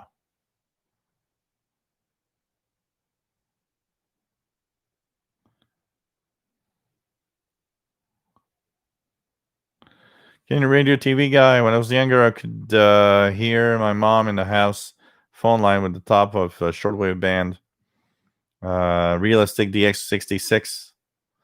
I remember the first. So for those that go really far back, do you remember the first cordless phones? The first generation of cordless phones were just above the medium wave band on 1.7 megahertz. What is today the extended or the expanded AM band was back then. The first generation of AM. They were in AM mode. Cordless phones. I could hear them on my radio. I remember. Then we went to the 49 megahertz cordless phones, and then there were 2.4 gigahertz, 900 megahertz, and the all the spread spectrum stuff and so on. Hey, Ham Radio Extreme, nice to have you here. Bobby Burgess, I like NPR. I really like National Public Radio. It's a nice balanced way of listening to radio. And you know what? NPR I like for another reason. It gives me the feel what you guys in the US are about. Because don't take it for granted. Here in Canada, a lot of us don't understand why the US is the US. Even less with Donald Trump president. NPR is nice because it gives us a pulse of why things are the way they are, and it's really nice for that. Rob, another important part of being a kid is that we seldom think of the future. Yeah, there was no future. There's no bills to pay. There was no care. We were just having fun. We didn't have to think about whatever is coming next. That's also something that is true. Absolutely. G-Bone 1, nice to have you here. How many extremes recording the ISS repeated? Not sure is going to get anything. Anyways, last night I didn't get anything. I don't know if it's actually working really well or active. Keisha Escape, would be good to have my own shortwave pirate transmitter. Yes, you should. About 500 watts and a sloper. Yeah, why not? Joe Palu, nice to have you here. Summer of Love. Yep. I'll never regret that. And I'll always be happy of that. Always be happy with that. Honestly. How many extreme, Joe? Yeah, ripped me off. 26 weeks. Yeah. Oh, it changed quickly. I had 52 full weeks back then of EI. And today, you know what? If I can't, I'm self-employed and it's super complicated. I don't think I could ask for UI today, even though I'm paying it as a self-employed guy. I think today in Montreal, it's like 12 weeks, 14 weeks. It's like super small. It's like, wow, I had 52 full weeks. And okay, add to the I didn't tell you the full story. I was working in a place where there's a lot of overtime, but I never did overtime because I was so bored with the job that I didn't want to have overtime. You know, when 4 p.m. hit, I just wanted to get the F out. But so UI, the way it worked is the 20 last weeks you have actually had salary. They would make the average of the last 20 weeks and give you an amount that is 50% of that last 20 weeks. I became the super employee back then because I knew I was going to do that. So 3 months before, I started doing overtime on Saturdays, on nights, mornings. I was working like crazy. I still remember my boss saying, Gilles is the model employee working all the time for the family of the computer of the company. And I was like, yeah, right. Come on. In my head, I knew what I was doing. I was like, yeah, I'm going to do the maximum amount of paychecks. That average is going to be so good. That average at 50%. So UI in Canada, in Canada, back then paid 50% of your salary. I made so much overtime. Then when I got my first UI check, okay, back in 1993, I would make $258 per week. When I got my first UI check, which is every 2 weeks, I was at $405 every 2 weeks, which was almost my paycheck with overtime. My regular paycheck was 210, so it's like 405 is almost a regular paycheck, 40 hours. I was just like, this is so cool.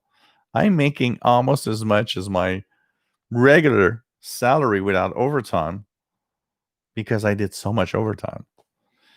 Yeah, I know I screwed the rest of Canada. It's okay. I'm happy. I don't regret one thing in the world.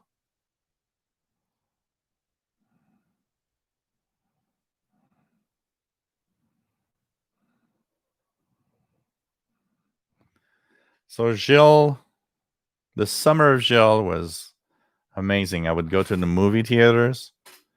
So a typical week, okay, I would go downtown. I would go and have lunch, go to a movie theater, watch the latest movie of the summer. That's where I've watched Independence Day for the first time in my life. Then I would go out, go to the Jazz Fest, eat lunch, drink a beer. Then after in the evening of the Jazz Fest, I would go and watch the fireworks competition.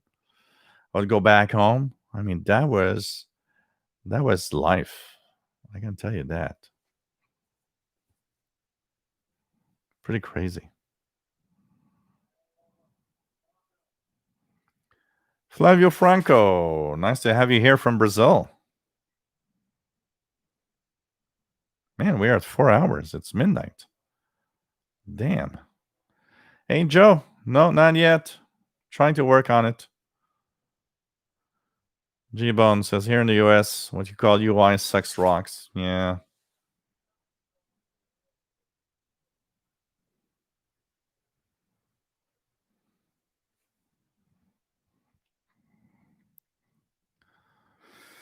Part of the extra, I'm self-employed now as well. It's great. Oh, man, I wouldn't change anything for the world. You know, it has its own way of being also different and being a little uncomfortable sometimes, but I wouldn't change anything in the world. I'm happy. You know, I wake up in the morning. I don't have a fixed schedule. I do what I have to do, and I do it the way I do. It's kind of cool. Ham Radio Extreme got ripped because got an injury on the job and got thrown under the bus by the WC and UI. Also homeless now. You know, one of the biggest problems is UI went from being very generous to being too closed down to whatever is happening, unfortunately.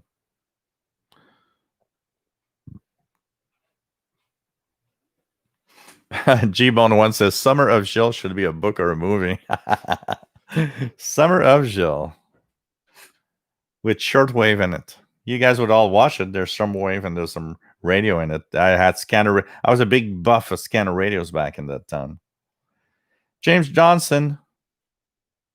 Nice to have you here.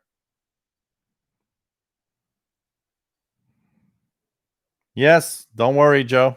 We will.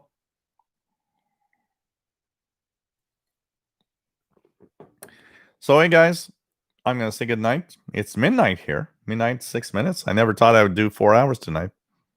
Hope you enjoyed the night. Hope you enjoyed the show. Stay safe. And Friday is the next show at 4 hours. 4 hours at 4 p.m. Eastern, 1 p.m. Pacific, 20 UTC. Hope you enjoy the show. Promise, Keisha Escape. I'll do some GP5 personal observations. And thanks everybody for being here. Always a good time, and always nice. I would not do 4 hours if it wasn't that you guys are so great. Okay. Hey, Marvin Motts from Japan Islands. Take care. Stay safe. And yeah, it's my record on a Wednesday. You're right, Yarabamba. And see you soon.